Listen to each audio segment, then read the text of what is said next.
Hello, ladies and gentlemen. Welcome back to a brand new season of the bombasticest of Star Leagues. I'm Rapid. I'm here with Ziggy, and of course, the main man behind the BSL, Zero, is behind the scenes doing all of the production, as always. But it's fantastic to see all of you back for a brand new season of BSL. And it's actually really nice to see you too, Ziggy. I know it's our first time casting, so because you're maybe a little bit new here to the BSL, why don't you introduce yourself to all of our viewers?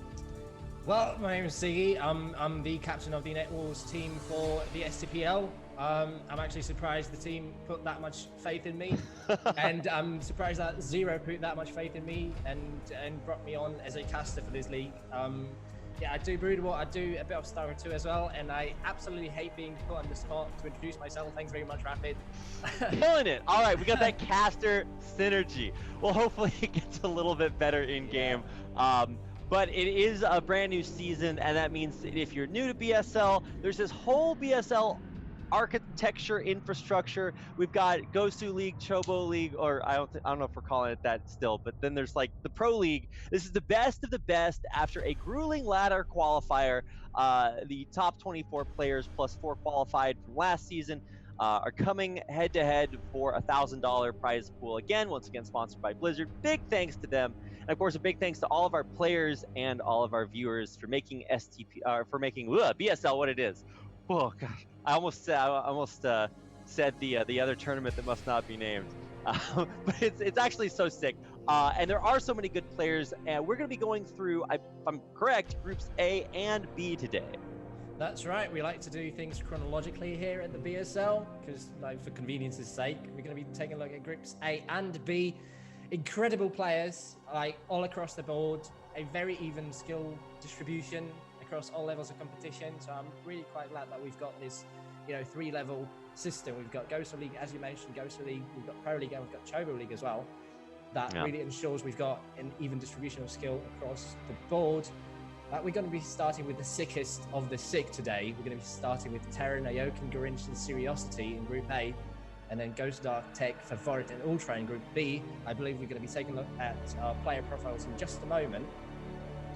Yeah, well, dude, we've got production value out of places you've never heard of. Like, there's so much stuff going on. Here's today's matches, which we kind of talked about a little bit earlier. Just some of the best players. We've got like Gorinich, who is just so good. He kind of started off the revival of Broodwar by doing incredibly well in the was it Italian StarCraft Festival like 2.5 years ago, something like that. And he's still one of the best Russian players out there, also known as Not For You, if you know him by that. Naoken, of course, super old school player. Terran bringing the South American love, and of course Seriosity, that tier list guy. But then also there's Gosu Dark, Tech, Favorite, and Ultra in Group B, which is going to be maybe a little bit closer. And I think one of the big things for me this season is just kind of figuring out, okay, where are these players? I haven't seen a lot of these guys play in a while, so it's time to figure out which players deserve to advance. And it's all best of ones, so it's like old school ASL format. So I'm just saying we might have some fast games. Yeah, just as you said, we've got a best of one format here in this particular phase of the tournament, and even though we do have clear favorites in basically every single group, I'm a bit apprehensive about counting anyone out. Just like even Group A, we've got Terra, we've got Naoken, we've got Seriosity, the new kid on the block. I wouldn't be so sure as to call him, down and out just yet, just because of that best of one format. And, the fact that, these guys wouldn't be here if they didn't deserve to be here, right? It's not as easy to get into BSL Pro League, even though it might seem relatively straightforward. You just need to ladder and you get in. Trust me, it's not that easy.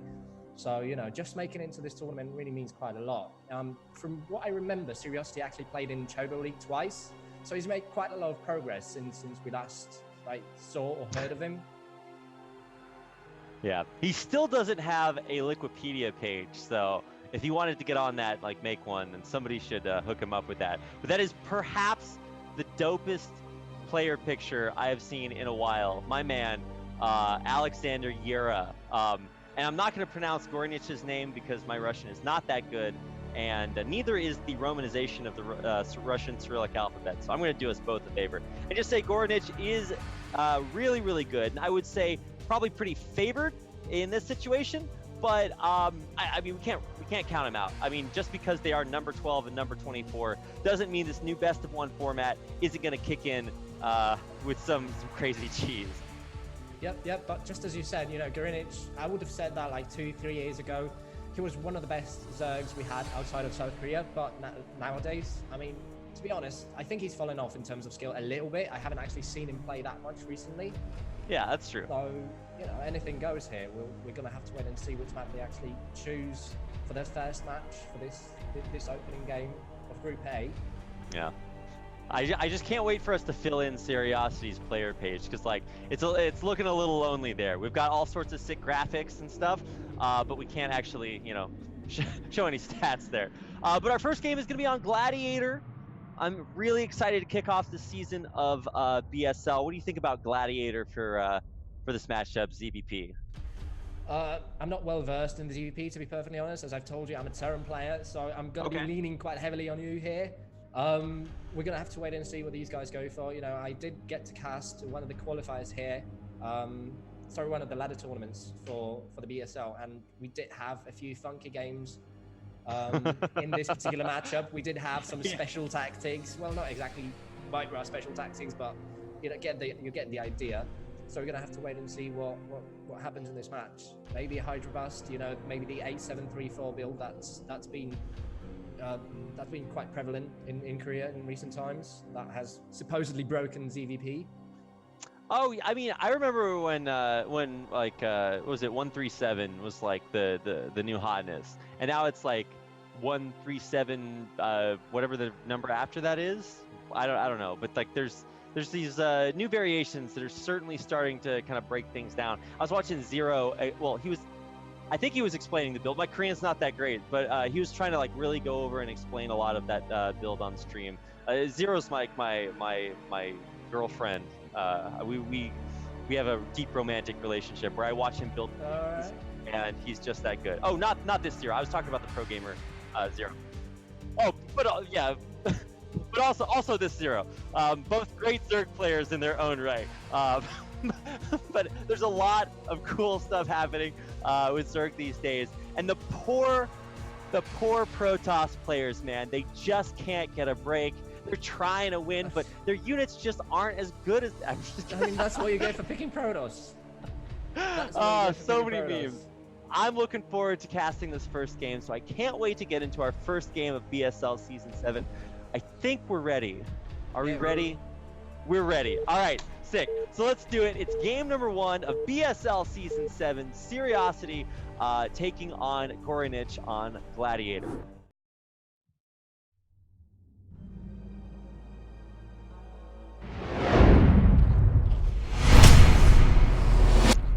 All right, now we have some wipes and some player intros, so I don't know what I'm allowed to start talking, but I'll figure it out eventually.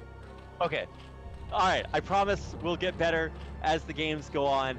But here we are. Welcome, ladies and gentlemen, to BSL Season 7, set number 1, game number 1. In the bottom left-hand corner in the orange is Gorinic. And then I'm tossing it over to Ziggy to introduce our other player. In the top right-hand corner of the map, that is Gladiator, the purple Protoss, representing the United States of America, if I'm not mistaken. We've got a Seriosity playing for Team Nats. God, I'm so disgusted that like you have like this sick UK accent. I'm just like, I would try to do that, but I would just sound pretentious and like I was appropriating somebody else's culture. So I'm gonna steer away from that. But sick intro. You're already off to a great start for your first official BSL Season 7 cast. Well, I guess you did it before, but like, you know, well, the season itself. Yep. Right, so we've got the Zerg players spawning in the bottom left, the pros player in the top right. That's definitely gonna throw a wrench in the works if you want to go for a quick Hydra Bust, maybe the 9-7-3-4. Yeah, you know, that's like the distance if you spawn diagonally is definitely much longer than if you were to spawn horizontally or vertically. So as soon as, you know, Gorinic spots his opponent, that's definitely gonna steer him in the right direction. Now we've got an cool opening here, if I'm not mistaken, right? Yeah, Overpool is sort of the go-to build for Zerg against Protoss because it gives you a little bit of greediness, but then also if you're getting too gated or something, you're not just going to straight up die like if you went for like a 12 hatch or something. So I've seen, I forget, we had one player 3 hatch before Pool versus Protoss. He didn't get scouted, he got away with it, and he looked like a genius, but everybody else that tries that dies. So like, let's just not get too crazy here. And that's exactly what's happening. These are totally standard builds on both sides. We've got a Forge Fast Expand coming out from our Protoss player versus an Overpool, and they're gonna find out that each other's cross positions, so it's not like there's gonna be a whole lot of early action to start. Yeah, we're going to have to kill some downtime. Are you good at killing downtime when there's nothing happening? Because I've got literally no banter. I can't do small talk. I feel like speaking with a UK accent but being bad at banter is like an oxymoron. Like, you're not allowed to do that. But I would say that for the most part, the cool things to talk about are we're back with another season of BSL. One of the reasons that Ziggy is here is because we have to look forward to the other regular BSL commentator Nyoken casting a little bit later on, or playing a little bit later on. So we've got some awesome stuff there that's going to be happening. We've got an entire season of badass games, and eventually we get a chance to cast the former champion, or the former champions like Eon Zerg and True Touch and a whole host of other legendary players. So it's just going to be such a sick season, and it starts off with a little bit of downtime. So I'm glad we have time to talk about how badass everything is. I just wanted to point out that I think the main reason I'm here is because I'm a casting god. You don't know yet, but we're gonna see how it goes. Yeah. So we've got another probe still scouting. You know, going into space. Oh, you actually managed to slip through there. Well, I mean, it's a probe. So, yeah, it's a probe. You know, it just gets in. Unless it's like a Flash SCV. Dude, I remember, I think it was Shine in the ASL finals that he played against Flash. He's like doing some like super sneaky one base lurker all in, and he's got his ramp blocked. It's a narrow ramp, it's 1 drone wide, and Flash sends his SCV up there with like 2 HP, and he's like, let me just get into this base. And he like glitches the drone out of the way, slides on through, scouts the 1 hatch lurker, and bops them. And I'm just like, okay, like that's just not fair. And that's how it feels every day to be a probe, but without any of the badassery. You just get it for free. So are you talking about the season where Shine got to the finals against Flash? Yeah. Okay. Yeah. Can't even remember which one that was. That was maybe a season 4, I want to say, 3 or 4, something early on. Back when Flash was killing everybody. He still is. I mean, I guess I can see it. He's so badass that he even had to be the reason that he stopped playing in tournaments too. The only person that could beat Flash is literally Flash's own body. He sent himself into retirement. He had to go out on top. But hey, as far as the game's going, one of the reasons we're not really talking about a whole lot is because basically it's completely standard. There's a Hydra Den, we're getting Hydra speed, and we're just like gonna go Hydras against Protoss, name a more iconic duo. So there's also gonna be Dark Templar coming out as well, which shouldn't surprise anybody. And if I'm not mistaken, I'm always curious when we're gonna see that Star Gate come down, but it hasn't happened yet. I think Curiosity misscouted his opponent because he didn't see the 3rd hatchery on the mineral only by Greenwich, and he sent his Zealot to the bottom right. So that was a bit of a misplay, I think. A misread, maybe. Okay. Because, I mean, maybe he could have... Because he would have been checking for a 3rd drone, probably going for a quick 3rd hatch. Otherwise, he would have sent the Zealot towards the mineral only, probably, you know, to do a bit of harassment, but it seems like a bit of a misread. So we've got a 2nd gateway there, as you said, right? We've got Templar Archives on the way. Gonna have to wait when that Stargate does come down. We've got a couple of Hydras now moving across the map. But yeah, is this actually gonna be the 8-3-4? Yeah, it looks like it. It's obviously having the main 9 in the main. We've got 8 in the natural. Okay, so yeah, it looks like it, but with an extra drone. Yeah, I was going to say, it's not like things always work out perfectly for these numbers. You can't just say, well, you know, it's not the number of drones, so, like, you know, it can't be that build. I'm like, yes, it can. Like, it's not perfect every time, guys. Pro players still make mistakes, so, like just chill out a second.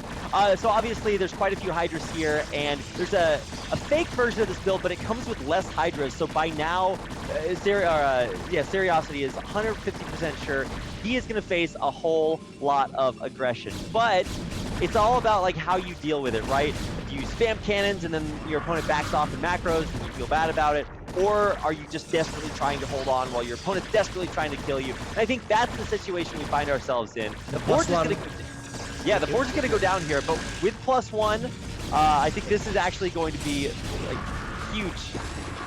Yeah, the +1 was just about to finish, but a decent read from Seriosity. He actually went for that second gateway. He got that storm up, and it's halfway done. So this, as long as he holds on for the next like 30, 40 seconds, it's going to be fine. You know, so there's a couple of drones, yeah, reinforcing the push, a bit of a misclick there. Yeah, I think that's like a missed rally point. I thought that for a second he was going to glitch the Zealots when they tried to push the Hydras back and then really big brain him, but I think that's actually just a missed rally point. Yeah, I don't think you want to do that, to be honest. There's not enough Hydras here. There's 6 cannons. I'm pretty sure he actually saw the High Templar behind. He might have not seen him, actually. He might go forward to like either snipe a cannon or just like be annoying and keep the pressure up. But yeah, Storm is out, or at least it will be out soon. So, you know, there's a little bit of a timer on here. But I think the biggest victory there is canceling +1. That is gigantic. Yeah, I suppose, yeah, because the +1 has only just restarted at the main base on the Forge. Yeah. And Gorinich is going for a fourth of his own. He's still kind of containing his opponent. But I suppose Curiosity could break out whenever he wanted because he's going out to 5 gateways. Actually 7 gateways. He's going out to 7 gateways. This big brain time. This special tactics. This is for sure special tactics. 4 more gates on the way. This is going to be gigantic. So one of the reasons that canceling +1 is so huge is because the Protoss player wants to bust out with a bunch of Zealots and either pressure killing a hatchery or take a 3rd base eventually.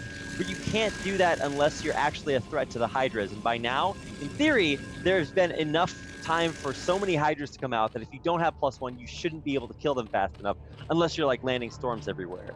But I would say that with all of these gateways, we could still see Seriosity surprise Gorinich quite significantly.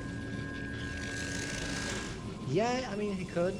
I would really like to see a couple of overlords maybe flying in, but there's none to be seen there, really. So he's not going to be able to confirm his opponent's tech choices here. That is really interesting that he doesn't have any overlords nearby. But he hasn't seen a Stargate. He hasn't seen anything else. So I think it's safe to assume that he's going to be getting ready for a massive Protoss push here. We've got the first Zealots coming out. We've got Dark Temple slipping out through the bottom there. I think that Overlord spotted him as well. A massive contingent of Hydras in the middle of the map. Yeah, that's right. And I was just gonna say, like, I want to see what happens to these Zealots, right? Normally the Zealots are supposed to bust out and then like run across the map and chase the Hydras back home, but they just don't have +1. So I mean, maybe they're fast and they can maybe get a couple of Hydra kills, but this is like the only thing keeping you from getting busted aside from a couple storms behind this. So now finally Seriosity is going to bust out with the power of all of these gateways pumping on 2 bases. This is going to be, I mean, maybe not it, but it. It's going to be a big moment here. And look at these 3 drones fighting valiantly in the middle of the map. You know what? I'm actually a bit surprised that Gorinich isn't going into lurkers just yet. Because, I mean, Seriosity doesn't have a robo, he doesn't have an observer. So if you get sufficient lurkers, the Protoss player is not going to be able to break out. Sure, you can kill a lurker with 2 storms, but you only get so many storms. There's 3 High Templar here. They've got like 6 storms across them. Decent storms in the Hydras, but also decent duty from Gorinich. He snipes all the High Templar, and now all he needs to do is hold on here. Protoss players on 2 bases. He's not really reinforcing anymore. There's plenty of Zealots stuck in his natural there. Not really reinforcing there. This particular push. So, it seems like it's fairly straightforward hold for Gorinich. Yeah, sniping those High Templar is huge. The whole thing about High Templar is like they gain value over time. So even if you have to sacrifice some stuff to kill them, that just means they're never going to be able to build up that energy and be so cost effective. So they're not building up storms. The bases are still alive. Aside from losing a few drones to bad rally points, Gorinich is kind of killing it here. He really hasn't taken almost any damage. That DT was like a little bit annoying, but it's not. He doesn't have to worry about it anymore. And even though +1 has kicked in for Gorinich, now there's mutas out. Oh no, there's High Templar. They're gonna get picked out. Oh, the storms though, very, very good. But he's gonna have to keep landing of one more. Does he have one more storm? No! There's no more storms here. All the mutas are very damaged, but there's no High Templar left. Yeah, there's no follow-up damage. The Zealots are getting razed to the ground. A couple of more mutas popping out as well. The Hydra numbers are thinning out a bit. There's a couple of Dragoons also joining the fight here, but but it looks like Curiosity is on his last leg. He's trying to take his third here, but it might be a bit too late. What is upgrades, by the way? He's only got +1 attack here. I mean, Gorinich is on 3 ego chambers. Got +1/+1 on his Hydras. I think he's got +1 melee as well. Yeah, I believe he does. He actually? Yeah. I mean, I guess +1 melee for his. Yeah, no, I'm pretty sure. Yeah. Okay. So, yeah, basically, Gorinich, having held on there with his opponent only on 2 bases, is in a very, very good spot. He's got 4 hatcheries, almost fully saturated. He's mining an insanity amount of gas, and he's under basically no pressure. So now it's his turn to put the pressure on to this third base, and this is every Protoss player's hardest point of the game. How do you get a third base? And especially after kind of delaying it for that big gateway swell, it's just going to be so difficult for Curiosity to take that. There's absolutely no way he's going to be able to get out of his base for the next couple of minutes. He's had to actually spend even more money on static defense, a couple of more cannons in the main base being put down in case those mutants try and fly in and find a bit of damage there. He's only got like what, 1 more, 2 High Templar left. He doesn't necessarily have the sufficient number of zealots to fight Hydra's head on. So yeah, Gorinich has got free reign over this game. As long as he contains the Protoss in 2 bases, you know, there's literally no way he could lose this, right? So I'm thinking about, as a caster, I feel like I always have to look for that silver lining to the cloud whenever one player gets ahead. And the only thing I'm thinking about is the way I see a lot of Zerg players throw games is either by trying to kill their Protoss opponent and running into tons of storms and cannons, which is obviously like never a super great idea. Or they randomly lose every drone to like DT shenanigans. So just get your overlords and your Sunkens or whatever it takes. You can see he's got like Scourge down at the south and side of the map at the 6 o'clock. He's ready to go. He's got the Mutas patrolling the map. Yeah, Gorinich is killing it right now.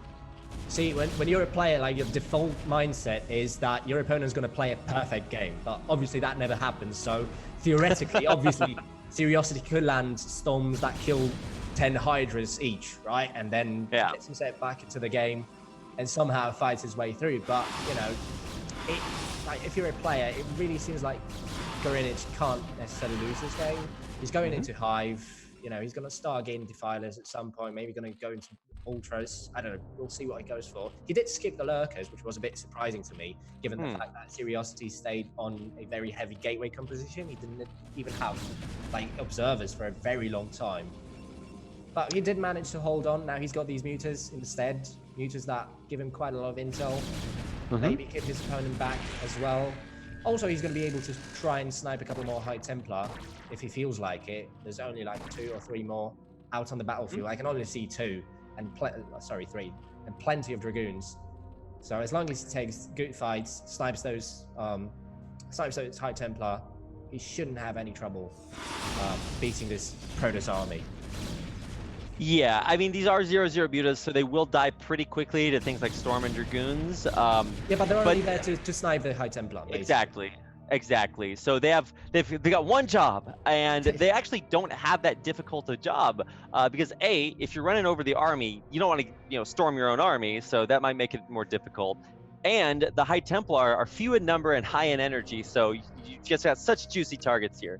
I would say the double expo here from Curiosity is a really cool way to maybe get back into the game. But look at the Mutas. They're heading right for it. Oh, this is so beautifully played by Gorinich, never letting Curiosity get any of these opportunities to come back. Yeah, he split his army in twain. The High Templar actually went to the right to beat the Mutalist, and he had no AoE to beat the Hydralist. He is taking a decent fight here in the low ground. He's got that high ground advantage on that little pizza wedge, or however you want to call it. But there's like 5 Lurkers on the side of the Zerg. There's no way you're breaking this. But he has no... Yeah, these are actually fantastic storms, but he has no Overlord to see the Observer. If you kill that one Observer, then your opponent just has to back up. But he can't kill the Observer because he has no Overlords here. That's such a huge moment here, but he does have, oh, by the way, just a lot of units. So this is like a nice sort of back and forth between these pizza wedges, with both players kind of overextending, and finally, I think, losing that army. That was the only thing that Curiosity had to do. He taps out GG, and Gorinich takes game number 1 and will advance on to the winner's match of Group A. So we're going to be heading over to Terror against Naoken, probably. The match I was actually anticipating to be like the fight of the night, basically, Yeah. the TVT between the two.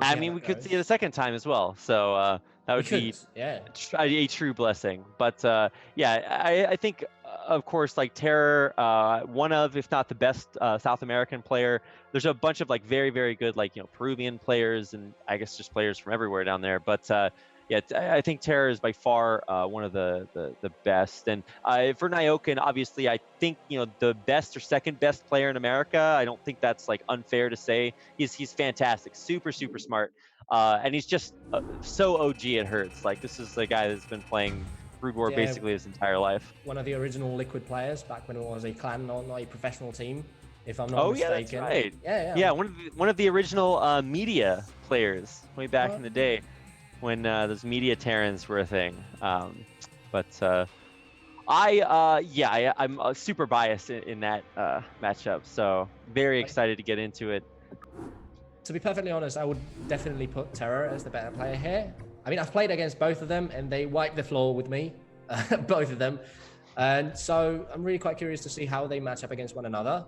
But I would definitely say that Terror has a slightly more aggressive style, and like, depending on the map they choose, it might be to his, it might be to Nyokin's detriment that he plays a more passive style in terms of TVT at least. But we're gonna have to wait and see. As I've said, we don't know what map they've chosen, if they've chosen one yet. Yeah, I don't know. Let me see if I can. No, there's absolutely no way I can find that out. Zero help. Have they chosen a map? So it looks like the map. Oh, sorry. Ooh. Okay, so this is going to be obviously a very new map. I'm certainly very unfamiliar with this, and have not spent a whole lot of time here. So I'm going to rely on the same people I rely on every game, and that is, of course, Twitch chat to tell me everything that I need to know about how to cast StarCraft. So they always come through for me every time. So an endless blessing. You got to believe in something. I'm not gonna judge your choices, judge your life choices depending on Twitch chat. But yeah, I mean, Powerbond, like, the sentiment I get when I talk to people is that they feel this map is like a 3-player circuit breaker. I mean, that's the opinion I've got a couple of times, and I think it speaks volume about how relatively balanced this map feels.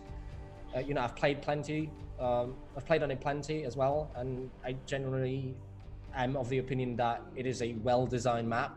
And I'm really glad that it's made it into the ladder pool. And I would definitely want to see more of it. Definitely want to see how these guys approach TVT on this particular map. Yeah. I'm just a big fan of the command center in the middle. Like, I just see, after casting so many games of Holy World in STPL, I just see that I'm just like, okay, there's only one thing that has to happen on this map whenever a Zerg player plays, and that is that that thing has to come into play. But otherwise, yeah, it has sort of a circuit breaker-esque feel. The middle of the map is essential, but it's not it's not like there's a base there, so you don't have to worry about that. It's 3-player maps. I think 3-player maps are just sort of the life of Brood War tournaments, because you can't cut it exactly in half like you see for like 4-player or 2-player maps, and the asymmetry of the map is just really beautiful, especially for Power Bond. So player stats. We've got round of 8s for both players, but Terror is maybe a little bit more OG when it comes to that. Nyokin did make it to the round of 8 last season, so he is looking to do that once again. But they're both in the same group, so I guess they both have to advance in order to reach the round of 8 again. Yep, both in the same group. Terror has got a bit more history when it comes to the BSL. He actually made it. He was the runner-up of Season 3, as we can see. Zero is telling us that he was the runner-up of Season 3 as soon as the tournament came back, because the first 2 seasons were actually held in 2013, for those of you who don't know, and they were exclusively for Polish players. So when the tournament came back, Terror came in, took second place, and he's been having like relatively decent performances every time. Solid across the board, round of 8s every single season. Definitely looking to repeat that result as well this season. Yeah. Zero made a tournament to award himself prize money, gets to the finals, but he has to pretend like he's, not just giving himself lots of money, so he lets the other players win. And then he's like, okay, now it's time to make it fair for real. And now everybody else is out there winning tournaments. So really, really insane kind of to see how much the BSL has grown so much over the years. It's just so huge now with so many players playing at all the different levels of it. And oh, by the way, the players that are playing up here at the top in Pro League are just the sickest. So yeah, I think this is maybe my favorite matchup of almost the entire night. I think Nyoken might suffer a little bit in best of ones because I would say that he plays maybe a little bit more of a safer style. He can absolutely go all in if he feels so led, but in best of ones, like, anything can happen. So I'm just hoping we get a chance to see a real game, because when it comes to TVT, I think Nyoken has a lot of strategic advantage, and I don't think that his opponent is very I think we saw, what was it, 38% the TVT I wasn't paying attention. I'm win record. Sorry, I wasn't paying attention. I know. I'm the worst. I know. I'm the worst. I'm new here. Cut me some slack. Okay. All right. I'll catch you. I told you I would be leaning on you very heavily tonight. Okay. In terms of casting, yeah. Yeah. So Terror, I think once the game gets past a certain point, I think Terror really starts to struggle in TVT. Obviously, Terror is one of the best Brood War players just in the non-Korean scene overall right now. So I'm not saying he's a bad player, but I'm going to let the statistics speak for themselves. And I guess Nyoken has no TVT statistics, so at least in BSL. So I don't know what to expect. Yeah, we're going to have to wait and see how it goes. Nyoken is fresh. He's coming off a second place finish at the DreamHack LAN. So not a bad result, not a shabby result by any means. But again, on paper, he seemed like the favorite. When I talk to people at at DreamHack, everybody was saying, "Oh, Nyoken's going to take it. Nobody's going to be able to beat him." But then he did go and lose twice to Tai2.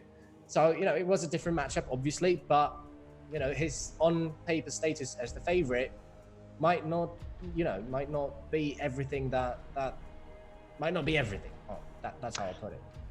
Yeah, that's a good way to say it. I like to say that Artosis sabotaged it so that he could be the first or the first one of the media Terrans to win a tournament when he goes to Corrupted Cup, just so that Nyoken couldn't beat him to it. But we'll see how that goes once that rolls around.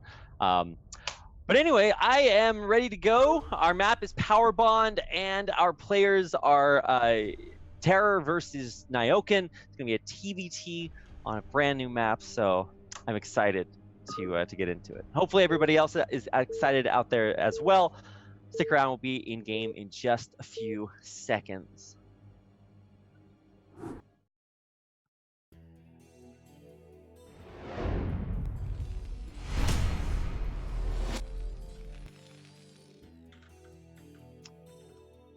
And away we go.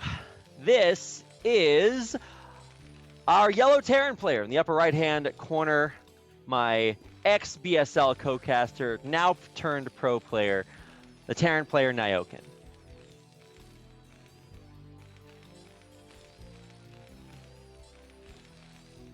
And his opponent in the 6 o'clock position on Powerbond, playing as the orange Terran as well, representing Peru, it's Terra. I like what I think it was Jackie said in chat. It was this is a matchup between the prim and proper Terran style of Nyoken. He was wearing a tie, a nice business shirt in his poster, and Terra's balling out. He's got his esports swag on, his hoodie and his hat and stuff. And I'm just okay, well, these are two players from the different sides of the Brood War tracks. And I think it's going to be cool to kind of compare and contrast maybe kind of the builds or the styles that they go for. So I'm just trying to keep an eye out for the Terran openers and make sure that we don't have anything super stupid like CC first, because I really hate when games end before they begin, when one player gets proxied and the other one decides to do something really really dumb like that. Yeah, so I'm finally getting in the groove, by the way, because we've got a TVT on our hands, and this is okay. And this is the best matchup that there is, period. And yeah, the thing we touched upon is that Naokin plays a more passive, a more orthodox style of TVT at least, where he's a little bit more passive in the early stages. Obviously, what you need to do in TVT is gain ground as quickly and as efficiently as possible, so that it's, you know, like you can't break siege lines as efficiently so as the opposing terrain. So you want to gain ground as quickly as possible. It's not necessarily just about defending your own expansions, as is the case in all the other matchups. You basically want to cut off as much of the map from your opponent as early as possible. And what you told, as like during the cast as well, is that 3-player maps, like there's not enough bases to go around. Basically, it's not as easily split as a 4-player map where you've got an even number of bases for both players to take. Here, somebody's going to be at an advantage. When we get to the late game, somebody's going to have that extra base. And we just have to wait and see if it's going to be Naokin with this more passive, more orthodox style of TVT, or StarCraft in general, or if it's going to be Terra with his slightly more aggressive, slightly more in-your-face TVT. Yeah. Now, I mean, I think Power Bond. What was the first tournament? I think Power Bond like premiered in like Corrupted Cup or something. At least that's where I first saw it. And I don't think I ever watched a TVT on it, so I'm not really sure how the players are like gonna like split the map in half. But you're right, gaining ground is super important. So oftentimes the way you see it played is vultures go out there, they plant mines, tank lines follow, and we you know, get some stuff like that. But there's definitely room for things like dropship shenanigans to like run vultures into your base. Maybe you can sneak a base. Hidden bases are, I would say, pretty not common, but a good way to go, especially if you feel like the map is really locked down by tank lines. But there's absolutely nothing out of the ordinary at all. So this is once again that downtime where we don't really have a whole lot to talk about. Well, Terra is still gathering gas, as we can see. Still, well, he's just pulled one SCV off of gas, but he does have a little bit more of that resource to fall back on if he wanted to. There we go. We've got that starport going. Fort Terra is going to be expanding as well. But he's going to have access to slightly different tech than Naokin here. He's going to have access to those raids. Definitely going to give him that, you know, aggressive advantage if he were to push out. Going to give him a bit more intel as well. Slightly later tanks, obviously. You know, raids cost money as well. But, you know, everything we were saying is coming to fruition here. Naokin is going to play a slightly more orthodox style of TVT. He's going to go for a second factory here as well. A little bit more passive, probably. But, you know, he's just confirmed that his opponent... Let me just double check that he did in fact confirm. No, I'm not exactly sure. It's hard to check what players have seen because it doesn't like update on the Fog of War map. But I'm pretty sure. Yeah. Okay. But he definitely saw the starport. So the biggest thing is exactly like what you were saying. Naokin plays the more like macro kind of hang back kind of game, and that's why he went for an earlier CC, whereas Terra decided to tech up into that starport and get the Wraith. And obviously the Wraith means that Terra's going to be safe from any like dropship shenanigans that were happening, but it's probably just going to be a little annoying and, you know, do the scouting information-y thing that Wraiths do. And obviously both players are teching up, but with a faster armory, Naokin is going to be starting to get towards that all-important +2 vehicle weapons upgrade, which is so valuable in TVT for tank fights. So I think Naokin is definitely going towards more of the sure thing, whereas Terror is definitely trying to tech up and, you know, maybe get out there and find hopefully a chink in Naokin's armor. Yeah, so Naokin's going for a build that's been quite popular on ladder in recent times, going for those 2 factories, going for 2 tanks and then getting vultures. But instead of going for speed, he's going for mines here, so a little bit more map control. He needs to watch out because those mines are, well, they could have connected there. But yeah, he's going to head back. Doesn't want to run over those mines and potentially lose those tanks. He's going to try and push out himself. But yeah, it's a bit more common for players to actually go for speed here than for vultures. But this is a slightly less aggressive style. Again, something that we could expect out of Naokin. He's going to be trying to gain as much ground as possible. We'll see. I love this path that Naokin is taking because not only is it totally unmined, until finally he'll run into a mine here in just a little bit. But he's almost like, he's like the mine whisperer. He like perfectly avoids these. He's going to run into this one right here, and wow, he snipes it perfectly. Oh my goodness. He is going to get scouted out here, but by this time, he's completely circumvented everything in the middle of the map. There's 2 tanks on the bunker in front of Terror's Natural. As long as he defends his bunker, I think he should be fine, but he definitely needs to support a couple more SCVs here. He's going to target the SCVs first. He actually went forward, took a bunch of damage, and didn't actually kill the bunker. He got maybe a few SCVs, which is nice, but oh, by the way, the Wraith exists, and so he's going to have to pull back, and he's going to be pulling back through a minefield. Oh, he needs to watch out because that mine's going to connect with the Goliath. It's got 1 HP, so that Wraith could do quick work. If he only clicked, that Goliath has 1 HP, literally 1 HP. That Wraith Oh my God, knows this is giving me anxiety. Just turn around and finish his sudden existence. Yeah, the Wraith is just so used to being afraid. And now the Goliath is going to get all these shots off. Oh, look at the SCVs. It's repaired. I love it. I don't. Get that hashtag value. The little Goliath that could. My OCD is kicking in. Just finish that poor Goliath, mate. Seriously. Right, so did he actually get anything done with that dropship? Because I, honest to God, wasn't looking. I know it came from Nyoken's base, so he must have dropped something off. Yeah, did I just miss that? How many SCVs does he have in the main? He's got like 13, 14 SCVs in the main, so maybe lost like 2 or 3. Okay, man. Sure. Sorry, I was watching the 1 HP Goliath in the middle, which is clearly the most important thing to do. Obviously. Yeah, that was super triggering. So now we get to pay attention to the rest of the game, which is Goliaths killing the barracks in the middle of the map to maybe free up some scouting information. Hopefully we'll be seeing some mine clearing go on and the tank lines reform themselves. But I think what you said early on, Ziggy, is super important. It's all about who can get the real estate first. And with Nyoken taking that kind of sneaky path down the right-hand side of the map, avoiding all of the mines and getting into position, he's got faster tanks, faster siege mode, and now that is sieged up pretty close to the front of Terror's Natural.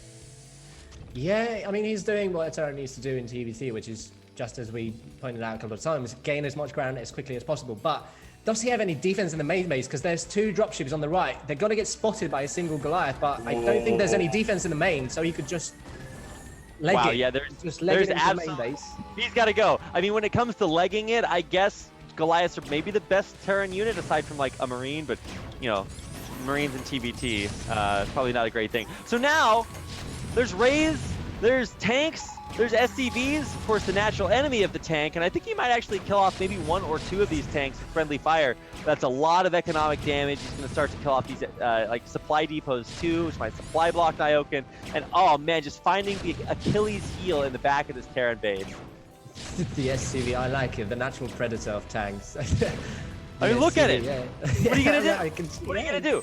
Stop hitting yourself. Stop hitting yourself. Nyoken was trying to break Terra in the meantime. He did manage to get the bunker, but there's 3 tanks. So all he's got is it contain. And true, it might be a bit more difficult for Terra to break out here, but he does have those 2 dropships. He does have access to starboard tech. So if he were to actually take another base, I mean, it wouldn't be a problem for him, right? He could break this contain relatively easily as well. You know, that's just 4 tanks that are relatively neatly packed here, 4 on top of each other. There's three Goliaths. So I reckon he could break this quite easily. He's going to try and siege on top of his main base. Going to get a couple of shots off on those tanks, pushing the American Terran back. Yeah, I would say that Nyoken has to play this pretty carefully. He did lose a lot of SCVs, but at the same time, he does have a faster 3rd command center. So that's going to be the real advantage, right? If he's able to macro his way out of this, then obviously he's in a great spot, but I don't think Terra's going to let him. The SCVs tanking as they escape, or as they push forward. The tanks in the back are dealing damage, but I think Terra is going to be able to just roll over Nyoken and break out of his base. Yeah, I think Nyoken's in a bit of a pickle because, I mean, he does have +1 attack, but +1 doesn't necessarily do as much as +2 in terms of changing the tempo of the game. He doesn't have a starport, he doesn't have a science facility, so he can't even start +2 either. Oh, some big mine hits, actually. Some friendly fire off the mine drags, taking out a bunch of SCVs and Goliaths as Terra pushes across the map. He's also got dropships, and these are the same dropships that he dropped with earlier, which could deal just as much damage. Yeah, he's going into the main. Nyoken doesn't know. There's nothing. There's literally no defense. Only 1 tank just popping out of the factory. Another Goliath out of position. That's 4 tanks once again, so deja vu much. Ooh. Well, at least there's no Wraith this time. But the tanks aren't even going to siege, which means there's no hope for friendly fire to help clear off the tanks. The SCVs are just not that great against tanks, although they will clear it up. It's just more and more economic damage done to Nyoken. I think the dropships are going for seconds here. They're going to load up again with the tanks, go into the main again. I think that might be Terra's plan here. You know, they're both relatively even on supply here. So Nyoken does have a third. He's got +1 attack. What's the upgrade status on Terra's army? Doesn't have any upgrades. Doesn't have anything going on for him there in that department. So, you know, if Nyoken stabilizes here, he's definitely still in the running here. He's got +1 attack. He's got that third. So a much easier way towards that +2, that coveted +2 attack in TVT. So as long as he stabilizes here, he should still be relatively fine. Well, you know what? While Nyoken has gone for upgrades, Terra is going for the cloak upgrade for his raids. So he's going to try to bust in here, cloak up his raids, and really surprise Nyoken, take a big fight in the middle of the map.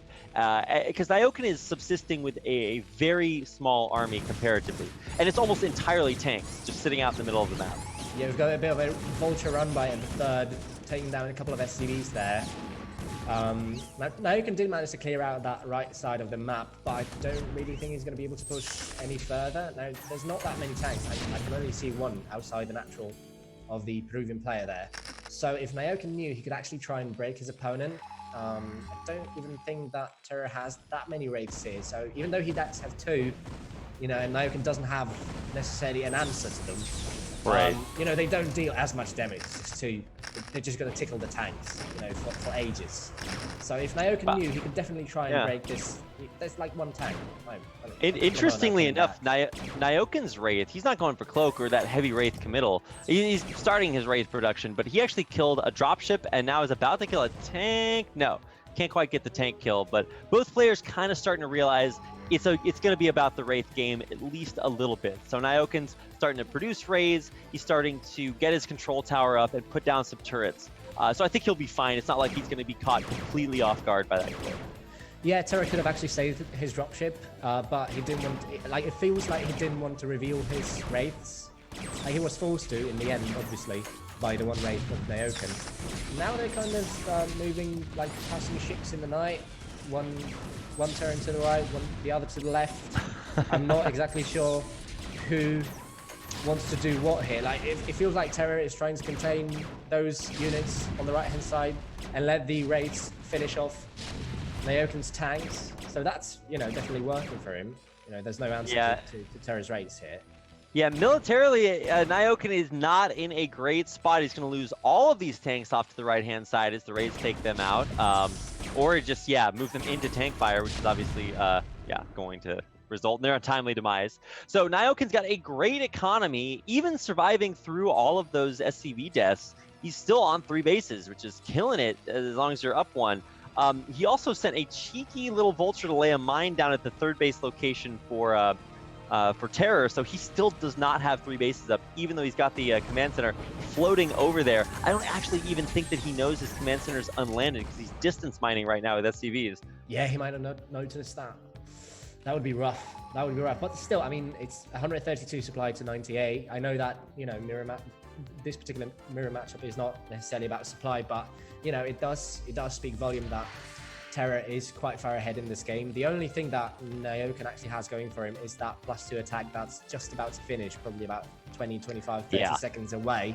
So as soon as he gets that, he's going to be able to do some serious damage.